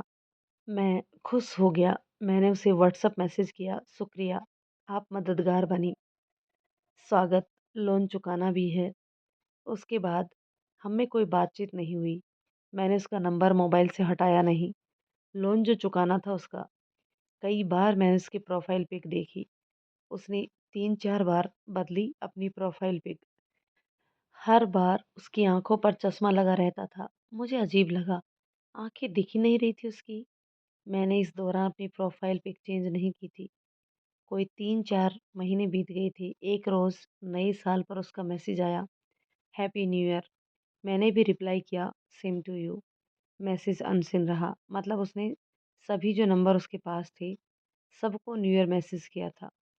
कोई 10 दिन बाद मेरे मोबाइल पर एलआईसी का बोनस मिलने का मैसेज आया। दूसरे दिन उसका शाम को फ़ोन आया। उस दिन मैं घर पर था। उसने कहा कि आपका बोनस आ गया है, मैं आपके बैंक अकाउंट में जमा करवा रही हूँ। अपना अमाउंट ब्याज सहित कितना बना व्हाट्सएप कर रही हूँ, कल मेरे खाते में डलवा दीजिए। अपना पता दीजिए, मैं चेक भेज दूँ आपका, मैं कल बात करूँगा, कहकर मैंने फ़ोन काट दिया। उसका व्हाट्सएप मैसेज आया जिसमें उसने ब्याज सहित रुपये बताए थे और अपना अकाउंट नंबर बताया था। मैंने वो एक कागज़ पर उतार कर उसका मैसेज डिलीट कर दिया। उस दिन भी उसका प्रोफ़ाइल पिक चेंज था, पर एक बात सेम थी, चश्मा लगा था। दूसरे दिन मेरे खाते में पैसे जमा हो गए। मैंने खुद उसे फ़ोन किया, मैम आपका पैसा आपके खाते में जमा करवा दिया है। आपसे एक रिक्वेस्ट है, आप बुरा मत मानना। आप मुझे यूँ ऑफ़िस टाइम के अलावा फ़ोन नहीं करें। शायद आपको अटपटा लगे, पर इससे घर में कलह हो जाती है। ओह! माफ़ करें, आगे से नहीं आएगा फ़ोन। वैसे अब लेन-देन ख़त्म हुआ, तो भी बात करने की ज़रूरत नहीं पड़ेगी। मुझे उसे यूँ कहते हुए बड़ा अजीब लग रहा था, पर मजबूरी थी। मैं अपनी शांति नहीं खोना चाहता था। मैंने 26 जनवरी को उसे व्हाट्सएप मैसेज किया, गणतंत्र दिवस की बधाई। उधर से मैसेज आया, आप कौन? मैं आपने वो जो मेरा लोन भरा था। ओह! हाँ, माफ़ कीजिए, मैंने आपका नंबर हटा दिया था, इसलिए पहचान नहीं पाई। अभी तो आप घर पर नहीं हैं क्या? घर पर तो आपको फ़ोन भी नहीं करना था। जी, बाहर हूँ। मैं उसके ये कहने पर चेप गया। आज भी प्रोफ़ाइल पिक्चर चेंज थी, वही चश्मा लगा था, बड़ा-सा आँखें नहीं दिख रही थी। दूसरे दिन ऑफ़िस में आया, तो उसका गुड मॉर्निंग मैसेज आया हुआ था। मैंने भी उसे विश किया। इस तरह रोज़ हमारी हाय हेलो होने लगी, बहुत बार। हम में बात नहीं होती थी। उस बार कोई 10 दिन बीत गए थे, मैंने अपनी प्रोफ़ाइल पिक चेंज किया था। उसका मैसेज आया, नाइस डीपी, गुड लुकिंग। मैंने रिप्लाई किया, आपकी तो हमेशा ही सुंदर रहती है और आप बदलती रहती हैं। अच्छा वो हम सब महिलाओं का एक ग्रुप है, जिसमें हर 10 दिन में प्रोफ़ाइल पिक बदलनी होती है। बेस्ट 3 प्रोफ़ाइल पिक चुनी जाती हैं, वैसे ही फॉर फन। जी, परिवार में कौन-कौन है आपके? मैं, पति और बेटी। पति का ट्यूरिंग जॉब है, मैं एलआईसी में मैनेजर हूँ, बेटी सीए कर रही है। और आपके यहाँ? मैं, पत्नी, 2 बेटे, 1 बेटी। एक बेटा आईआईटी की कोचिंग कर रहा है, एक 10th में और बेटी 7th में पढ़ रही है। Good, happy family, bye. अगले दिन मैंने गुड मॉर्निंग मैसेज किया। उसका मैसेज आया कि बिज़ी हूँ, बाद में बात करूँगी। कुछ देर में उसका मैसेज आया, आपका एक्सीडेंट हुआ था क्या? ये माथे पर कट के निशान हैं और टाँके से दिखाई देते हैं। जी, सच बताऊँ या झूठ? जहाँ तक जानती हूँ आप झूठ नहीं बोलते, फिर भी मैं सच ही जानना चाहती हूँ। बीवी ने फूल दे मारा। हाँ, हाँ, आप भी। अब ये मत कहना कि फूल गमले में था। गमले में नहीं, लकड़ी के गुलदस्ते में था। व्हाट? Are you sure? आप मज़ाक नहीं कर रहे हैं? जी, मैं सच कह रहा हूँ। ओह! लेकिन क्यों? मैं भाई के साथ मज़ाक कर रहा था पीड़ित पतियों को लेकर कि बीवियाँ पतियों को पीटती हैं। भाई भी बोला, "बच कर रहना, भाभी का भी मिजाज गरम है।" उसे बुरा लगा। उसने सोचा कि जानबूझकर हम उसकी बुराई कर रहे हैं। उसने कहा कि दुनिया में बदनाम तो कर ही दिया है, आज करके दिखा देती हूँ। उसने गुलदस्ता सर पर मार दिया। 8 टाँके आए। ओह! वो पागल है क्या? पागल नहीं है, गुस्सैल है। सॉरी हमें नहीं पूछना चाहिए था। नहीं, इट्स ओके। वो तो दिखता है, सर पर इतना बड़ा कट, तो आपने पूछ लिया होगा। अच्छा एक बात पूछूं आपसे? मुझे शुरू से ही एक बात अजीब लग रही है। आपकी हर फोटो में आप चश्मा लगा कर रखती हैं। ऐसा क्यों? क्या आपको चश्मा लगाना बहुत पसंद है? एक्चुअली आपकी आंखें नहीं दिखती। सच बताऊं कि झूठ? आपको पता है मुझे सच ही पसंद है, बोलना भी और सुनना भी। जी, ये समझ लीजिए मैं एक नज़र से दुनिया को देखती हूँ। मेरी एक आँख में डिफेक्ट आ गया है। ओह! कैसे? अगर आप बताना चाहें तो? जी, वो हम अपनी ननद के यहाँ गए थे। उसको बच्चा हुआ था। सबने जिद करके हमें नचवा दिया। घर पर पति ने झगड़ा किया इस बात को लेकर और सीढ़ियों से धक्का दे दिया। हमें एक आँख पर रेलिंग चुभ गई और आँख में डिफेक्ट आ गया। हमें स्टोन की आँख लगवानी पड़ी। अरे! इतनी सी बात पर? सॉरी, नहीं पूछना चाहिए था। और केवल नाचने पर ही ऐसा व्यवहार? जी, वो वास्तव में हुआ ये कि मैं जब शादी होकर आई थी तो जॉब में ही थी और सब कहते थे कि खूबसूरत हूँ। इनका जॉब सेट नहीं हो पाया था। ये स्ट्रगल कर रहे थे। सभी इनको कहते थे किस्मत वाला है, कितनी सुंदर और कमाने वाली बीवी मिली है। तो उन्हें इस बात की चिढ़ होने लगी। ये मुझसे जलन रखने लगे और हर जगह अपमान करते, हाथापाई करते। उस दिन नाचने के कारण गुस्सा हुए और शराब के नशे। मुझे बहुत खराब लगा। उस दिन से मेरे मन में उसके लिए इज्जत और बढ़ गई थी। मुझे दुख हुआ, एक इतनी सुंदर और सुलझी हुई औरत के साथ जुल्म। एक दिन उसने बातों ही बातों में बताया कि मेरी फैमिली उसे कंप्लीट फैमिली लगती है। मुझे दामाद भी और बहू भी दोनों रिश्ते मिलेंगे, पर उसे बहू नहीं मिलेगी। उसका मन था कि उसे भी बहू आती तो उसे बहुत अच्छा लगता। मैंने पूछा कि आपने दूसरा बच्चा प्लान क्यों नहीं किया? हो सकता है आपको लड़का हो जाता। उसने जो बताया उससे मुझे बहुत गुस्सा भी आया और उस पर प्यार भी। उसने बताया उसका पति पड़ोस की भाभी से बहुत अटैच था, शादी से पहले से ही। वो भाभी स्कूल में पढ़ाने जाती थी। ये आगे गली के मोड़ पर उसे स्कूटर पर बिठाकर स्कूल छोड़ने आती थी। वो स्कूटर मेरे पापा ने दहेज में दिया था। मैंने उसे साफ कह दिया था कि आगे से स्कूटर को हाथ मत लगाना। अगर उस भाभी का ड्राइवर बनकर रहना है तो। वो भुन-भुना कर रह गई। मैं तब प्रेग्नेंट थी, दूसरा बच्चा होने वाला था। तब तक वो भी एक कंपनी में सेल्समैन हो चुकी थी। उनका टूरिंग जॉब था। उन दिनों मेरा 8वां महीना चल रहा था। धनतेरस थी उस दिन। मैं अपनी ननद के साथ बाजार गई थी। वहाँ हम कुछ ज्वेलरी ले रही थी। तभी पास वाली ज्वेलरी शॉप से वो और पड़ोस वाली भाभी निकली। उन्होंने उसे नेकलेस दिलवाया था। ननद ने वहीं उन दोनों को बहुत सुनाया। घर आने पर वो शराब में धुत थे। उन्होंने मुझे पीटा और पेट पर लात लग गई। मेरा अबॉर्शन हो गया। मेरा बेटा बिना जन्म लिए ही मर गया। डॉक्टर ने बताया आगे बच्चा प्लान किया तो माँ या बच्चे में से एक बचेगा। मैंने सोचा जान है तो जहान है। अपनी बेटी में ही दुनिया ढूंढ ली। उसका सुनकर बहुत दुख हुआ था मुझे, पर मैं उसके लिए दुख के सिवाय क्या कर सकता था। एक रोज उसने पूछ लिया, आपकी पत्नी ने आपको गोल्ड लोन के लिए ज्वेलरी क्यों नहीं दी?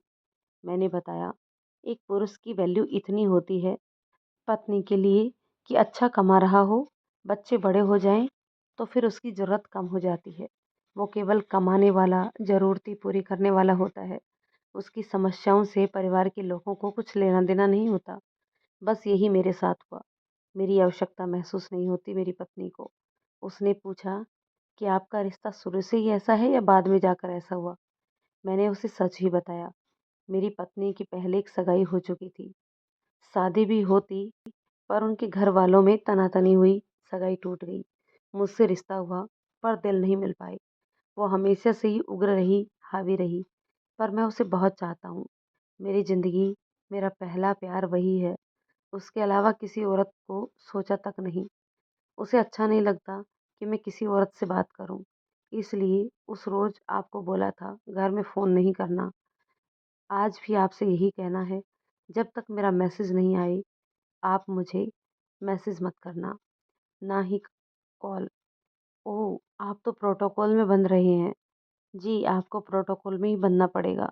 मैं नहीं चाहता ज़िंदगी में बेवजह की दिक्कत पैदा हो। वैसे ही बहुत हैं। हम दोनों एक दूसरे से बहुत खुल गए थे और नज़दीक आ गए थे। रोज़ एक दूसरे से मैसेज पर बात करने होने लगी, कॉल पर बात नहीं होती थी। मैंने बेचैनी से घड़ी देखी, 9:53 हो गए थे। मैंने मोबाइल चेक किया, 10 मिनट पहले का उसका लास्ट सीन दिख रहा था। मैंने मैसेज किया, जा रहे हैं, गेट पर ही हैं, आप 15 मिनट बाद आ जाना। मेरे मुरझाए हुए चेहरे पर मुस्कुराहट खिल गई।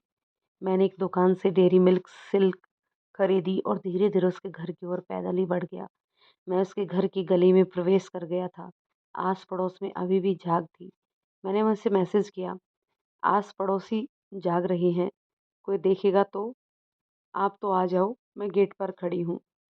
मैं जल्दी-जल्दी कदम बढ़ाकर उसके घर में प्रवेश कर गया। उसने घर को लॉक किया। हम ड्राइंग रूम में ही बैठ गए। मैं उससे नज़रें नहीं मिला पा रहा था। वो मेरे दिल का हाल समझ रही थी। मैं संयत हो जाऊँ, ऐसा सोच उसने कहा, मैं चाय बना कर लाती हूँ। आप तब तक कोई गाना चलाइए। छोड़िए, मैं ही लगा जाती हूँ। उसने गाना चला दिया। चलो दिलदार चलो, चाँद के पार चलो। वो बोली, मुझे ये गाना बहुत पसंद है और ये कहकर वो किचन में चली गई। गाना बज रहा था और मैं मीना कुमारी के मुजरे को याद कर रहा था। वो चाय ले आई थी, कुछ स्नैक्स भी थी। हम दोनों चाय पी रहे थे। एक दो चुस्कियाँ ली थी कि वो बोली, रुको, मज़ा नहीं आ रहा। वो उठी और दो प्यालियाँ उठा लाई। बोली, अब इसमें डालकर पीते हैं। सुड़कने के बिना चाय पीने का स्वाद ही नहीं आता। उसके ये कहने पर हम दोनों की हंसी छूट गई और माहौल हल्का हो गया। अब मैं थोड़ा-सा संयत महसूस कर रहा था। उसने कहा, आओ झूले पर चलते हैं। हम दोनों उठकर छत की ओर चल पड़े। वो आगे थी, मैं पीछे था। उसका भरा हुआ बदन देखना अच्छा लगता था मुझे। उसने पूछा, यूँ पीछे-पीछे क्यों चलते हो? मैंने कहा, बाबू को बेस पसंद है। चुप, गंदे कहीं के। मार खानी है आपको?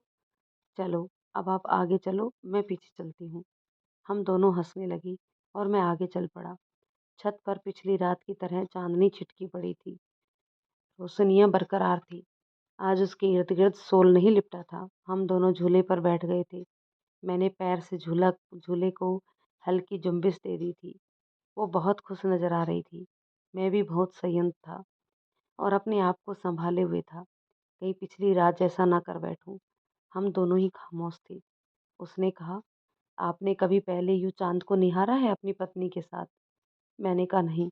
इसके लिए मन में इच्छा होनी चाहिए कि दोनों बैठकर चाँद को निहारें, पर उसे समय की बर्बादी लगती है। उसने कहा, हमारे साथ भी यहाँ बैठने के लिए किसी के पास समय नहीं। हमने ये इसलिए बनवाया था कि इस पर बैठकर देर रात तक चाँद देखें और बहुत प्यारे गाने सुनें। चलो दिलदार चलो, चाँद के पार चलो जैसे। मैंने कहा, हम एक गाना सुनें? उसने कहा, हाँ, पर आवाज़ कम रखना। मैंने मोबाइल पर गाना चला दिया। चाँदनी रात में एक बार तुम्हें देखा है, खुद पे इतराते हुए, खुद से शर्माते हुए। गाना चल रहा था और मैं उसे बताता जा रहा था, ये गाना फ़िल्म दिल ए नादान का है। 1982 में आई थी ये फ़िल्म। हीरो राजेश खन्ना और हीरोइन जयाप्रदा। वो हँसने लगी। आप गूगल बाबा हो, आपको कोई भी गाना बताओ, आप उसका सारा आगा-पीछा बता देते हो। हम हँसने लगे। गाने का अंतरा बदल गया था। तूने चेहरे पर झुकाया चेहरा, मैंने हाथों से छुपाया चेहरा। लाज से शर्म से घबराते हुए ये सुन हम दोनों ही खामोश हो गए। कल का वाकया याद हो आया था। मैंने कनखियों से देखा, उसका चेहरा लज्जा गया था।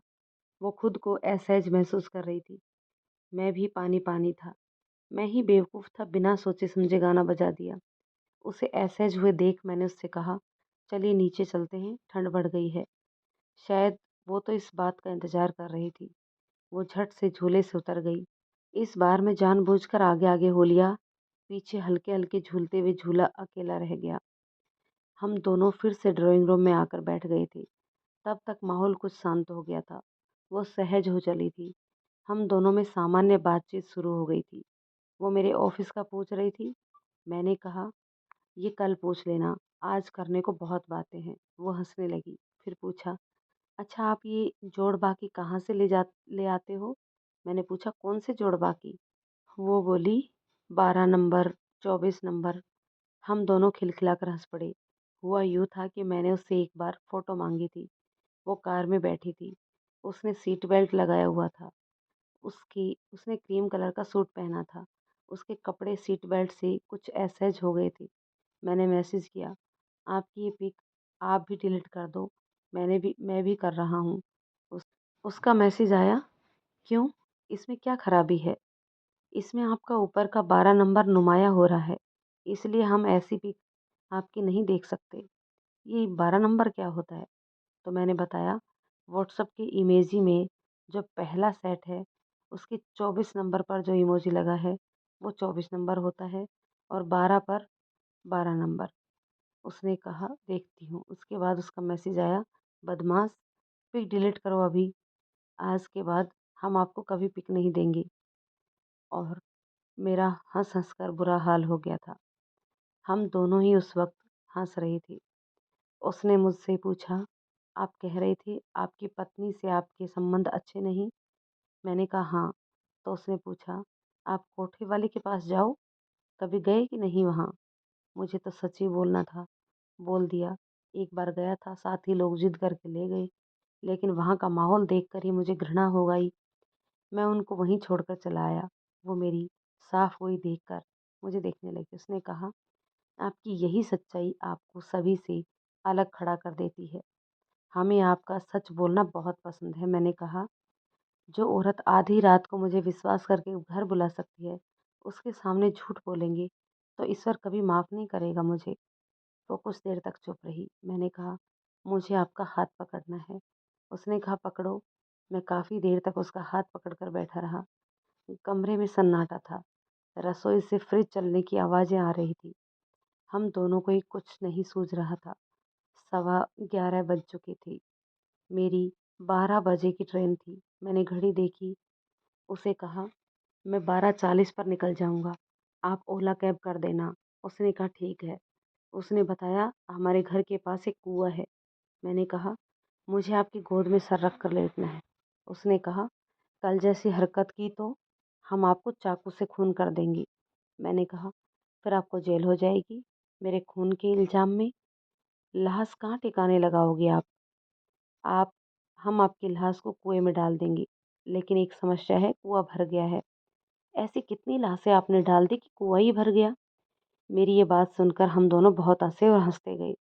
जब दोनों ईजी हुए तो उसने गाना चला दिया, आज जाने की जिद ना करो, यूं ही पहलू में बैठे रहो, आज जाने की जिद ना करो। माहौल बहुत ही भारी हो गया था। दोनों बस जुदा होने के गम से दुखी हो रहे थे, जो कुछ मिनटों में ही हो जाने थी। एक खामोशी पूरे माहौल में फैल गई थी। वो फ्रिज की आवाज़ अब हमें गले पर चलती आ रही सी लग रही थी।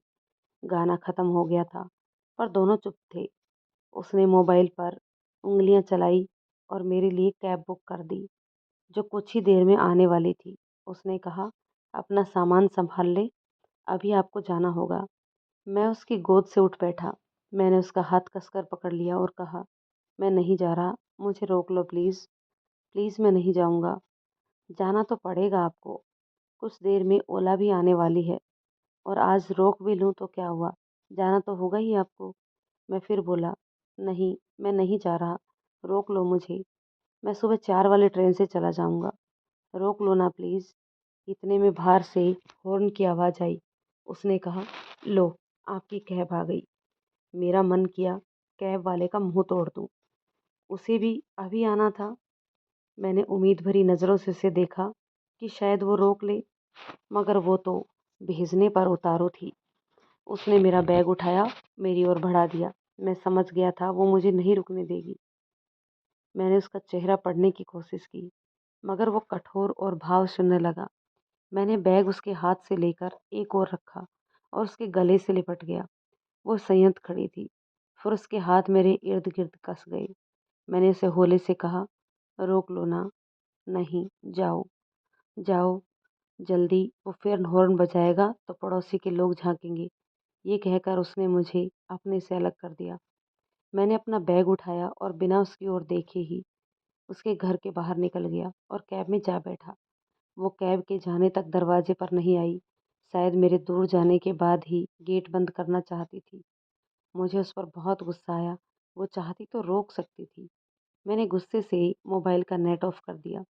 उसका मैसेज नहीं पढ़ूंगा, ना ही करूंगा। सुबह तक बात ही नहीं करनी। कुछ ही देर में कैब ने मुझे स्टेशन छोड़ दिया। मैंने टिकट वगैरह ले ली। ट्रेन आधा घंटा लेट थी। मैं प्लेटफॉर्म के एक कोने में बैठ गया।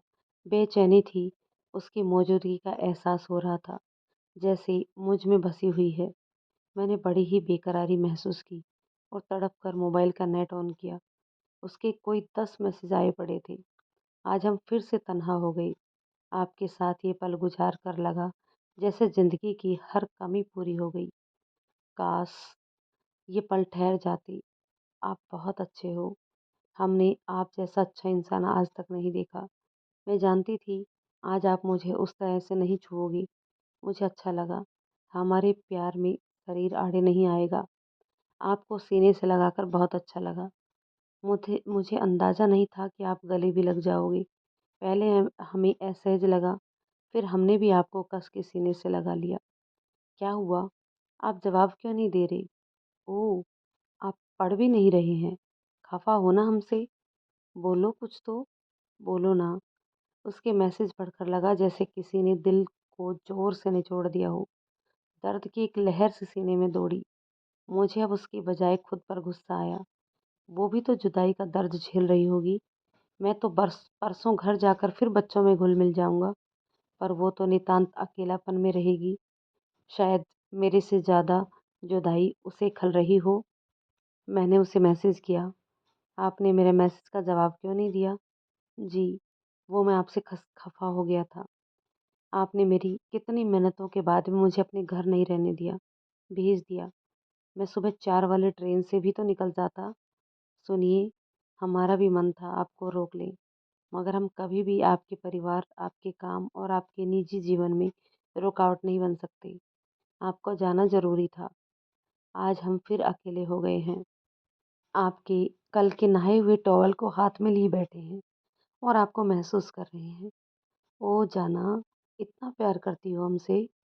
हाँ, इससे भी ज़्यादा।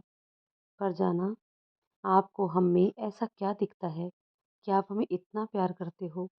जाना, प्यारी जाना, एक बात कहूँ आप में हमें सब कुछ दिखता है, सब कुछ। सब कुछ क्या? दोस्त, भाई-बहन, प्रेमिका, पत्नी, माँ-बाप, भगवान सब दिखता है जाना, सब कुछ। ओह! हमें इतना ऊँचा दर्जा मत दो, हम एक साधारण इंसान हैं, बहुत ही साधारण इंसान। नहीं जाना, आप दुनिया की सबसे अच्छी जाना हो। यू आर द बेस्ट जाना ऑफ द वर्ल्ड। हम कुछ भी नहीं हैं, बस आपका नज़रिया अच्छा है इसलिए अच्छे लगते हैं हम आपको। आप बहुत बेहतरीन इंसान हो, सबसे हट के, सीधे और सच्चे। लव यू जाना, हेट यू। आपकी ट्रेन नहीं आई? Hate you. बस वो सुंदर सी औरत की आवाज़ आ रही है कि ट्रेन आने वाली है। Hate you. रहो उसी सुंदर आवाज़ वाली के साथ। ट्रेन आ गई थी और मैं ट्रेन में धक्कम पेली में लग गया। कुछ देर में मुझे सीट मिल गई। ट्रेन ने धीरे-धीरे प्लेटफ़ॉर्म छोड़ दिया और आगे बढ़ने लगी। जैसे-जैसे ट्रेन आगे बढ़ रही थी, उससे बिछुड़ने का दर्द उतना ही ज़्यादा बढ़ता जा रहा था। मैं आँखें बंद कर पीछे सिर टिकाकर बैठ गया। उसका ही चेहरा हर कहीं नज़र आ रहा था। अचानक मोबाइल ने अपने होने का एहसास दिलाया। मैसेज आया था। रात के पौने 1 पर उसी का मैसेज आ सकता था।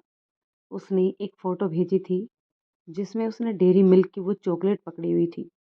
नीचे टेक्स्ट मैसेज था, "इसे बहुत सँभाल कर रखेंगे ताउम्र। आपको सीट मिली? हाँ, सीट मिल गई और आपका रबड़ बैंड अभी भी मेरी कलाई में लिपटा हुआ है। इसे हम भी सँभाल कर रखेंगे ताउम्र। जाना, एक बात कहूँ? कहिए जाना, आपने हमें घर बुलाया, अपने साथ रखा और मान लो हम कोई चोर उचक्के होते, आपको चाकू की नोक पर लूट लेते, आपके यहाँ तो कैश भी मिल जाता और गहने भी, या ज़बरदस्ती कर लेते तो आपके साथ, आप किसी को चिल्लाकर बुला भी नहीं सकती थी, उसमें आपकी बदनामी हो सकती थी। क्या आपको हर किसी पर यूँ यकीन करना चाहिए? कई देर तक कोई मैसेज नहीं आया, फिर उसका मैसेज आया, जाना हमने आपको घर बुलाया, पास बिठाया, अपने साथ रखा। पता नहीं हमें क्यों आप पर इतना यकीन हुआ। सच कहें तो हमने आपके साथ रहकर खुद को ज़्यादा सेफ महसूस किया। जाने क्यों आप पर दुनिया की हर चीज़ से ज़्यादा विश्वास करने का मन करता है। आप पर जान हाजिर है। फिर भी मान लो हम आपको चाकू मार देते तो? जाना अब आप हमें डरा रहे हैं, गंदे कहीं के। जाओ, अब हम आपसे बात नहीं करेंगे, कुत्ता। जाना लव यू, हेट यू। अब आप सो जाओ, हमें भी नींद आ रही है। सुबह जगा देना हमें। Good night. गुड नाइट कहकर मैंने फ़ोन को जेब के हवाले कर दिया। मैं ट्रेन से सर टिकाकर सोने का प्रयास करने लगा, मगर नींद नहीं आ रही थी। रह रहकर वही याद आ रही थी। मुझे याद है पहली मुलाकात में हम दोनों जब मिले थे, मेरी तो बोलती ही बंद थी उसके सामने। न मैं बोल पा रहा था, न उसे देख पा रहा था। ये करीब 6 महीने पहले की बातचीत है। बातचीत करते हुए 6 महीने के आसपास का समय हो गया था, पर मिल नहीं पाए थे। हम बार-बार कहते थे एक दूसरे से मिलना है, बहुत मन है। एक रोज़ ऑफ़िस में मुझे हेड ऑफ़िस से फ़ोन आया कि परसों आपको रीजनल ऑफ़िस जाना है। मुझे तो जैसे मन की मुराद मिल गई थी। मेरा रीजनल ऑफ़िस तो उसके शहर में ही है। मैंने उसे मैसेज किया, बोलिए क्या हुआ? मैं परसों आपके शहर आ रहा हूँ। वाह! ये तो बहुत अच्छी बात है। आ जाओ, हम मिलेंगे आपसे। मुझे भी मिलना है आपसे। सुनिए, आपका हाथ भी पकड़ना है। क्यों? ऐसे ही, मुझे अच्छा लगेगा। और मुझे अच्छा नहीं लगा तो?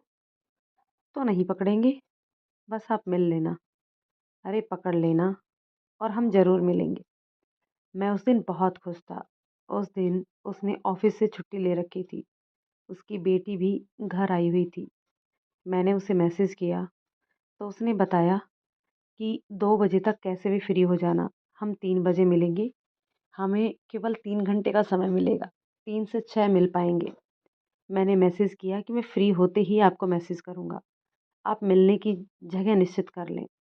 मैं ऑफ़िस में काम में लग गया और मुझे 11 बजे पता चला कि 1 बजे से मीटिंग होनी है। रीजनल मैनेजर साहब आ रहे हैं। मीटिंग उनके आने के बाद तय होगी कि किस-किस को मीटिंग अटेंड करनी है। तब तक कोई भी ऑफ़िस नहीं छोड़े। मैं बेचैन हो गया। मन ही मन अरदास करने लगा, हे भगवान! मुझे मीटिंग में मत इन्वॉल्व कर देना। मुझे आज उससे मिलना है।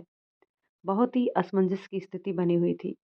उस दिन मुझे उससे पहली बार मिलने का मौका मिलने वाला था, पर अचानक ये मीटिंग कहाँ से आ गई? मैं मन ही मन भगवान से प्रार्थना कर रहा था, हे भगवान! बस कैसे भी मेरा इस मीटिंग से पीछा छुड़वा दे। रीजनल मैनेजर साहब को आने में लेट हो रहा था और मेरा दिल धड़क रहा था। 1:30 बज गया था।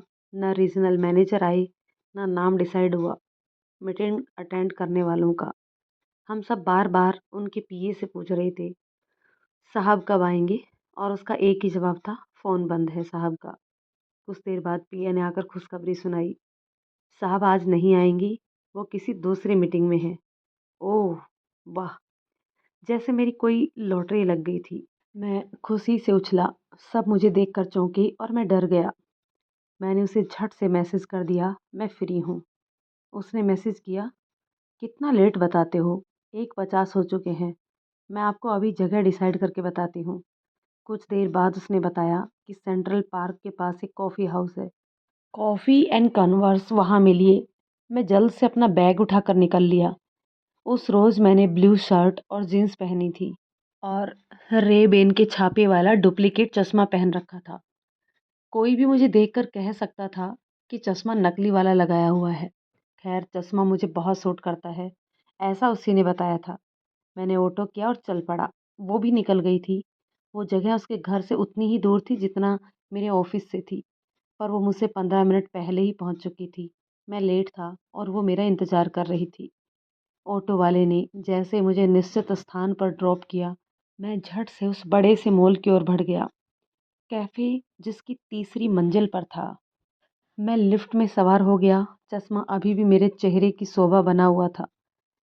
वैसे तो लिफ्ट में धूप का चश्मा लगाए रखना बेवकूफ़ी ही है, पर मुझे उससे मिलने के अलावा कोई ध्यान नहीं था।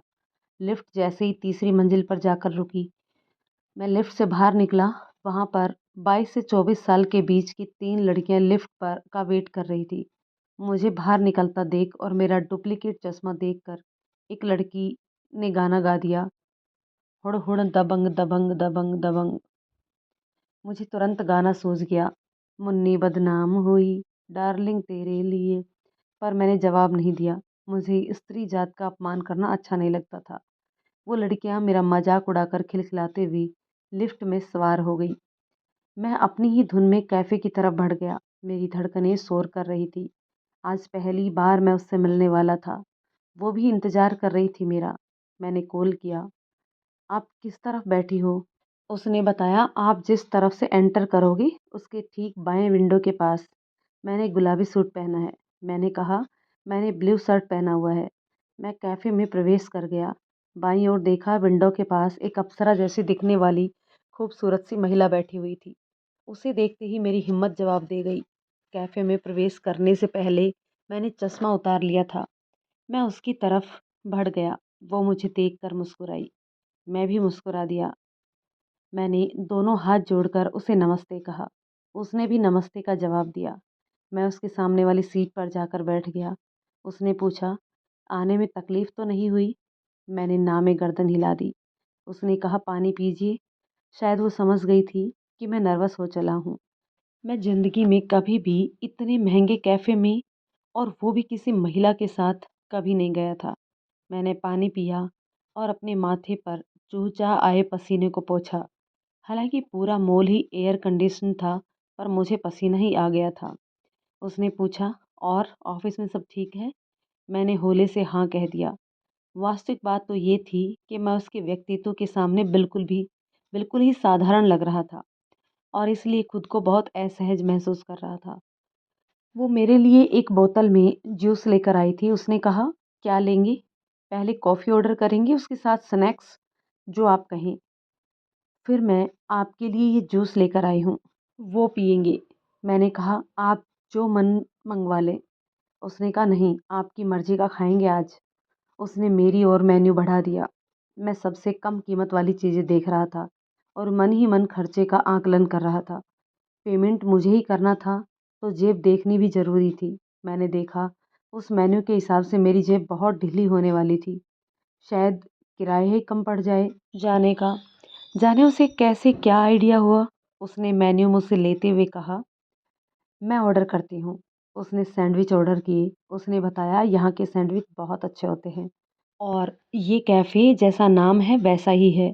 यहाँ बैठकर हम काफ़ी देर तक बात कर सकते हैं। हाँ, हर 1 घंटे पर हमारे ऑर्डर के बिल के साथ 300 रुपये जुड़ जाते हैं। सुनकर मेरा कलेजा सूख गया। खैर, अब जो होना होगा देखा जाएगा। मैं उसके पैर देख रहा था। उसने गुलाबी नील पेंट लगाई हुई थी। सफ़ेद रंग की बहुत ही कीमती सैंडल थे, और उसके पाजेब बहुत सुंदर थी। उसकी सलवार का रंग सफ़ेद था। उससे ऊपर मैं देख नहीं पा रहा था। वो मेरी असहजता महसूस कर रही थी। उसने अपने हैंडबैग से एक किताब निकाली, कागज़ और कैनवास। उसने पूछा, आप अमृता प्रीतम को जानते हैं? मैंने कहा, जी। मैंने उनके बारे में सामान्य ज्ञान की किताबों में पढ़ा था। वो पिंजर नामक उपन्यास लिखा था उन्होंने। उस पर फ़िल्म भी बनी। उसने कहा, हाँ, ये कागज़ और कैनवास किताब अमृता प्रीतम की है। जब तक ऑर्डर सर्व हो, हम इसमें से कुछ कविताएँ पढ़ते हैं। उसने कविता पढ़ी। इतने में कॉफ़ी सर्व हो गई थी। मैं अब कुछ खुल गया था। उसने कॉफ़ी पीते हुए अमृता प्रीतम, साहिर और इमरोज़ के बारे में बताया। मुझे पहले ये सब पता नहीं था। मैं उसकी बातों में खो गया। अब मैं नज़र उठाकर उसके चेहरे को देख पा रहा था। कई बार नज़र उठाता, फिर झुका लेता। उसने कॉफ़ी पीने के बाद बताया, देखिए, हम बातों ही बातों में फ़ीकी कॉफ़ी पी गए। मुझे एहसास हुआ कि हाँ, कॉफ़ी फ़ीकी थी। तो उसने कहा, आपने बताया क्यों नहीं? मैं बोला, आपकी बातों में इतना मिठास था कि मुझे पता ही नहीं चला। ये सुनकर उसने मुझे नज़र भर कर देखा और फिर मुस्कुराकर खिड़की से बाहर देखने लगी। कैफ़े में बहुत प्यारा आशिकी 2 का गाना चल रहा था। तू ही ये मुझको बता दे, चाहूँ मैं या ना। यहाँ-वहाँ बहुत से जोड़े बैठे थे। सभी जोड़े युवा थे। हम दोनों सबसे अलग दिख रहे थे। एक तो उम्र-दराज़, दूसरा वो बहुत ही हाई प्रोफ़ाइल और मैं साधारण लोअर मिडल क्लास। उसे तो बिल्कुल ऐसा-ऐसा नहीं लग रहा था, पर मैं बड़ा अटपटा महसूस कर रहा था। कुछ आते-जाते जोड़े हमें देख भी लेते थे, पर सबको अपनी पड़ी थी। हमसे किसी को कुछ लेना-देना नहीं था। सैंडविच सर्व हो चुके थे और हमने उन्हें खाना शुरू कर दिया था। बीच-बीच में मैं उसे देख लेता था, वो मुझे। सैंडविच खत्म करने के बाद हम दोनों फिर से एक-दूजे से मुखातिब थे। मेरा पुराना मोबाइल जिसकी बैटरी बहुत जल्दी सूख जाती थी, अपने सूखने के संकेत दे रही थी। मैंने उसे कहा, यहाँ मोबाइल चार्ज लगाया जा सकता है कहीं? उसने कहा, चार्जर है आपके पास? मैंने कहा, हाँ, और बैग से चार्जर निकाला। उसने वेटर को बुलाया और मोबाइल चार्ज लगाने को कहा। वेटर बड़े आदर के साथ चार्जर और मोबाइल ले गया। उसने कहा, आप कुछ बोलेंगी कि मैं ही बोलती रहूं? मैंने उसे बताया किस तरह लिफ्ट से निकलते ही लड़कियों ने मुझसे कैसा व्यवहार किया और ये भी बताया कि मुझे भी वो मुन्नी बदनाम हुई, गाने जेहन में आया पर मैंने उन्हें कहा नहीं। उसने कहा, अच्छा किया और हंसने लगी। अच्छा, तो हमारे शहर की लड़कियों ने आपको छेड़ दिया? हम दोनों ही हंस पड़े। उसने अपनी बोतल जिसमें जूस लाई थी, वो खोली और 2 ग्लास में जूस डाल दिया। उसने कहा, आपके लिए ख़ास बना कर लाई हूँ, पीजिए। मैंने जूस सिप किया, उसने भी किया। बहुत ही अच्छा जूस था। मैंने कहा, वाह! कितना बढ़िया है।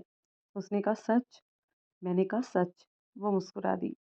उसकी बेटी का फ़ोन आ गया था। उसे कुछ मँगवाना था।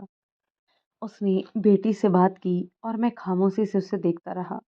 वो बहुत सुंदर लग रही थी। अब मैंने उसके होठों और दाँतों पर नज़र डाली। उसने गुलाबी लिपस्टिक लगाई हुई थी। वो बहुत सुंदर लग रही थी। उसके दाँत मोतियों से चमक रहे थे। मैंने उसे फ़ोन काटने के बाद बताया, आपके दाँत बहुत सुंदर हैं। वो मुस्कुराने लगी, फिर पूछा, आपको हमारी कोई चीज़ खराब भी लगती है? मैंने कहा, नहीं, कोई चीज़ खराब हो तो बताऊँ। आप बिना कुछ भी। सच में, सच, आप में कोई कमी नहीं। आप परियों की शहज़ादी हो। ये सुन हम दोनों हँस दिए। उसने कहा, आपकी आँखें और बाल बहुत सुंदर है। आपकी आँखें बोलती सी लगती है। हमारे टेबल का बज़र बज उठा था। उसने कहा, लीजिए, 1 घंटा हो गया हमें यहाँ बैठे हुए। मैंने मन ही मन सोचा, बिल में 300 रुपये और जुड़ गए। उसने कहा, चलिए, एक-एक कॉफ़ी और पीते हैं, फिर हम राधा कृष्ण के मंदिर चलेंगे। उसने वेटर को बुलाकर कॉफ़ी का ऑर्डर दिया और मुझसे बोली, इस बार फीकी कॉफ़ी नहीं पीनी है। हम दोनों मुस्कुरा दिए। हम दोनों वहाँ पर खुद को जन्नत के बीच बैठा हुआ महसूस कर रहे थे। उसने कागज़ और कैनवास मेरी ओर बढ़ा दी और कहा, एक कविता आप पढ़िए। मैंने कविता पढ़ी, पर मैं कविता वगैरह से ज़्यादा जुड़ा हुआ नहीं होने के कारण सही से पढ़ नहीं पाया, कविता के भाव उजागर नहीं कर पाया। तो उसने कविता का भावार्थ बताया। उसने बताया कि जब प्रेम होता है तो कुछ और नहीं होता, सब कुछ यूं नीचे ही रह जाता है, जैसे पानी वाष्प बनकर उड़ जाता है और उड़कर बादलों का रूप ले लेता है। प्रेम बिल्कुल वैसा ही है। वो सारे बंधन तोड़कर ऊपर उठ जाता है, जहाँ परमात्मा उसके नज़दीक होता है और दुनियादारी उससे दूर। उसकी व्याख्या सुनकर मुझे बहुत अच्छा लगा। उसने बताया, प्रेम का मतलब खुद का अस्तित्व खो देना होता है और वैसा ही हो जाना होता है जैसा हमारा प्रेमी है। जैसे कहते हैं, राधा कृष्णमयी हो गई, बस प्रेम वैसा ही है। पानी अपना अस्तित्व खोकर बादल बन जाता है और बादल अस्तित्व खोकर पानी। वाह! कितना प्यारा और सहज तरीका था उसका प्रेम को समझाने का। मैं उसे निरंतर छुप-छुपी नज़रों से देख लेता था और ऐसे करते हुए वो देख लेती थी तो मुझे शर्म आ जाती थी। वेटर कॉफ़ी सर्व कर गया था। इसी दौरान मैंने तय कर लिया था कि साथी को कहकर कुछ पैसे ले लूँगा ताकि बैलेंस बना रहे। हम दोनों ने कॉफ़ी पीना शुरू किया। इस बार उसने चीनी खुद मिला ली थी। कॉफ़ी पीने के बाद उसने वेटर से बिल ले आने को कहा। वेटर बिल और मेरा मोबाइल लेकर आ गया। उसने बिल टेबल पर रख दिया। मैंने पॉकेट की ओर हाथ बढ़ाया तो उसने टोक दिया, नहीं, यहाँ मैंने आपको इनवाइट किया है, तो बिल मैं पे करूँगी। अगला बिल आप पे करना। उसने बिना बिल पर निगाह दौड़ाए 1,000 रुपये का नोट उसकी बिल वाली प्लेट में दबा दिया। वेटर वो ट्रे उठा ले गया और कुछ चेंज वापस लाया, जिसे उसने देखा भी नहीं। और मैं सोच रहा था कि बिल मुझे ही देना चाहिए, पर जानता था वो ऐसा करने नहीं देगी। हम वहाँ से निकलकर दूसरे फ्लोर पर आ गए थे। उस फ्लोर पर एक शॉपिंग सेंटर था। वहाँ से उसने कुछ कपड़े खरीदे। उसकी खरीदारी देखकर मैं भौचक्का रह गया था। बाप रे! इतने महंगे ब्रांडेड कपड़े पहनते हैं ये लोग। खैर, हम वहाँ से निकलकर नीचे आ गए और हमने एक ऑटो किया। उस ऑटो ने हमें राधा कृष्ण जी के मंदिर में छोड़ दिया। ऑटो के पैसे उसने ये कहकर दिए कि आप कुछ कोल्ड ड्रिंक्स ले आओ, मैं इसको पे करती हूँ। हम दोनों ने पहले मंदिर में जाकर राधा कृष्ण की जोड़ी को नमन किया। वहाँ प्रसाद चढ़ाना नहीं होता, तो दोनों ने दान पत्र में कुछ रुपये डाल दिए। उसके बाद हम उसके एक गेट की सीढ़ियों पर जाकर बैठ गए। बहुत सुंदर वातावरण था वहाँ, बहुत शांति और सुकून। मंदिर ऊंचाई पर था, तो बहुत ठंडी हवा भी आ रही थी और वहाँ पर खुशबूदार गेंदे के फूलों की खुशबू हमें महका रही थी। 5:20 हो चले थे। उस दिन मौसम बहुत ही खुशनुमा था। हम वहाँ अपने रिश्तों के बारे में बातें करने लगे। मैं कह रहा था कि ज़िंदगी में जो रिश्ते हैं उन्हें निभाना हमारी मजबूरी है। तो उसने बताया उसे मजबूरी नहीं, अपनी ड्यूटी कहिए। चाहे कुछ भी हो, आपकी पत्नी आपके बच्चों की माँ है और मेरे पति मेरी बेटी के। चाहे हम आपस में पति पत्नी के रूप में एक दूसरे के बिना रहने का सोच सकते हैं, पर बच्चों को दोनों चाहिए। बच्चों को माँ भी प्यारी होती है और पापा भी। तो हमें बच्चों के लिए भी रिश्ते बनाए रखने पड़ते हैं। उसकी बातें बहुत ही सही और सटीक थी। मैं मंत्रमुग्ध हो उसकी बातें सुन रहा था। उसने बताया वो अक्सर वहाँ आकर बैठ जाया करती है, जब भी अकेलापन फील करती है तो। यहाँ आकर बहुत सुकून मिलता है उसे। हम यूं ही बहुत सी बातें कर रहे थे। इस दौरान मेरा भी फ़ोन आया और फिर उसका भी। उसने कहा, कुछ देर 6 बजने में है, चलिए सूरज की फ़ोटो क्लिक करते हैं। सूरज दूर दूर से मंदिर की गुमटी पर यूं लग रहा था जैसे गुमटी पर किसी ने लाल मोती लग रख दिया हो। मैंने उससे कहा, मुझे आपका हाथ पकड़ना है। वो मुस्कुरा दी, बोली, चलिए देर हो जाएगी, चलते हैं। हम दोनों उठ खड़े हुए और हमने एक ऑटो ले लिया। उसने ऑटो वाले को यूं किराए किया कि वो उसे उसके घर के आसपास छोड़कर वापसी में मुझे मेरे होटल के पास छोड़ दे। उस दौरान मैंने वहाँ से 2 फ्रूटी और ले ली थी। हम ऑटो में चल पड़े। हम दोनों ने फ्रूटी पीना शुरू किया। मैंने जल्दी से फ्रूटी पी ली और उससे पागलों की तरह निहारने लगा था। अचानक उसे जाने क्या सूझा। उसने कहा, फ्रूटी पिएंगे? मैंने हाँ कह दिया। उसने अपनी झूठी हुई फ्रूटी मेरी ओर बढ़ा दी। मैं उसकी झूठी फ्रूटी पीने लगा। मैंने थोड़ा सा पीकर उसे वापस लौटा दी और उसने बाकी फ्रूटी पी ली। उसने वो फ्रूटी मुझे इसलिए थमा दी थी कि मैं उसे लगातार देखे जा रहा था। उसे मेरी नज़रें हटाने का और कोई तरीका नहीं सूझा था और उसने फ्रूटी मेरी ओर बढ़ा दी। ये उसने बाद में बताया था। मैंने उसे फिर कहा, मुझे आपका हाथ पकड़ना है। उसने अपना हाथ मेरी ओर बढ़ा दिया। उसका हाथ चुन्नी में लिपटा हुआ था। मैंने चुन्नी के आवरण उसमें उसका हाथ पकड़ लिया। वो परे झाँकने लगी थी। उसके हाथ बहुत मुलायम थे, जैसे मैंने हजारों गुलाबों की पंखुड़ियों को अपने हाथ में भर लिया हो। उस वक्त शायद वो सफ़र जीवन भर का होता तो मैं चलता रहता, पर हर सफ़र ख़त्म होने के लिए ही होता है। जैसे ही हम उसके घर के इलाके में प्रविष्ट हुए, उसने अपना हाथ छुड़ा लिया। मैं भी सही होकर बैठ गया। कुछ आगे जाकर उसने ऑटो रुकवाया और मुझसे कहा, आप किराया पे कर देना। ये कहकर वो आगे बढ़ गई। ऑटो वापस मुड़ गया। उसने मुझे पे करने को जानबूझकर कहा ताकि मुझे उसके सामने अपने बौनेपन का एहसास ना हो। कितनी समझदार है वो। सोचते सोचते जाने मुझे ट्रेन में कब नींद आ गई। सुबह 5 बजे के आसपास मैं जाग गया। मैंने उसे कॉल किया, वो नींदी थी। उसने पूछा पहुँच गई? मैंने कहा नहीं, 3 स्टेशन बाद मेरा स्टॉप आएगा। उसने कहा चाय पी लो। मैंने कहा अगले स्टेशन पर। उसने कहा तब तक ब्रश कर लो। मैंने कहा बिना ब्रश के चाय पी नहीं पी सकते, क्या ज़रूरी है ब्रश करना सफ़र में भी? तो बोली हाँ, ब्रश करना होता है। मैं कई बार सफ़र में ब्रश नहीं करता था। उस दिन के बाद मैंने तय कर लिया, हमेशा ब्रश करने के बाद ही कुछ चाय वग़ैरह पीना है, फिर सफ़र हो या घर। वो बोली आप ब्रश वग़ैरह करो, फिर मैं आपको मैसेज करती हूँ। मैं नित्य क्रिया से निवृत्त होकर स्टेशन का इंतज़ार कर रहा था। उसका मैसेज आया। हमें अच्छा लगा, आज आपने कॉल करके उठाया। काश आप रोज़ हमें यूँ ही उठाते। मैंने कभी सोचा भी नहीं था, एक बंदा आएगा यूँ जीवन में, जीवन के इस अंतिम पड़ाव पर, जहाँ हमारे लिए प्रेम सोचना भी ठीक नहीं था। आप आओगे और प्रेम से सरोबार कर दोगे। हम आपको बहुत चाहते हैं और आपके बगैर जीवन की कल्पना भी नहीं कर सकते। सच कहूँ तो भूल गए थे कि जीवन में सजना संवरना और प्रेम करना भी होता है। आपने आकर ये सब लौटाया। एक बात पूछनी है आपसे। पूछिए। आपका प्रेम हम पर कहीं आपका उपकार तो नहीं? कहीं आप हम पर तरस खाकर तो प्रेम नहीं कर रहे? आप ये क्या कह रही हैं? उपकार तो आपका है, परियों की शहजादी जो मुझे प्यार दे रही हैं। मैं आपके लायक किसी भी तरह से नहीं हूँ। मैं आपसे सच्चा प्यार करता हूँ और ऐसा कभी भी मत पूछना please. Love you, hate you. उस मुलाकात के बाद हमें मिले 4 महीने बीत गए हैं और मेरा उससे मिलना नहीं हो रहा।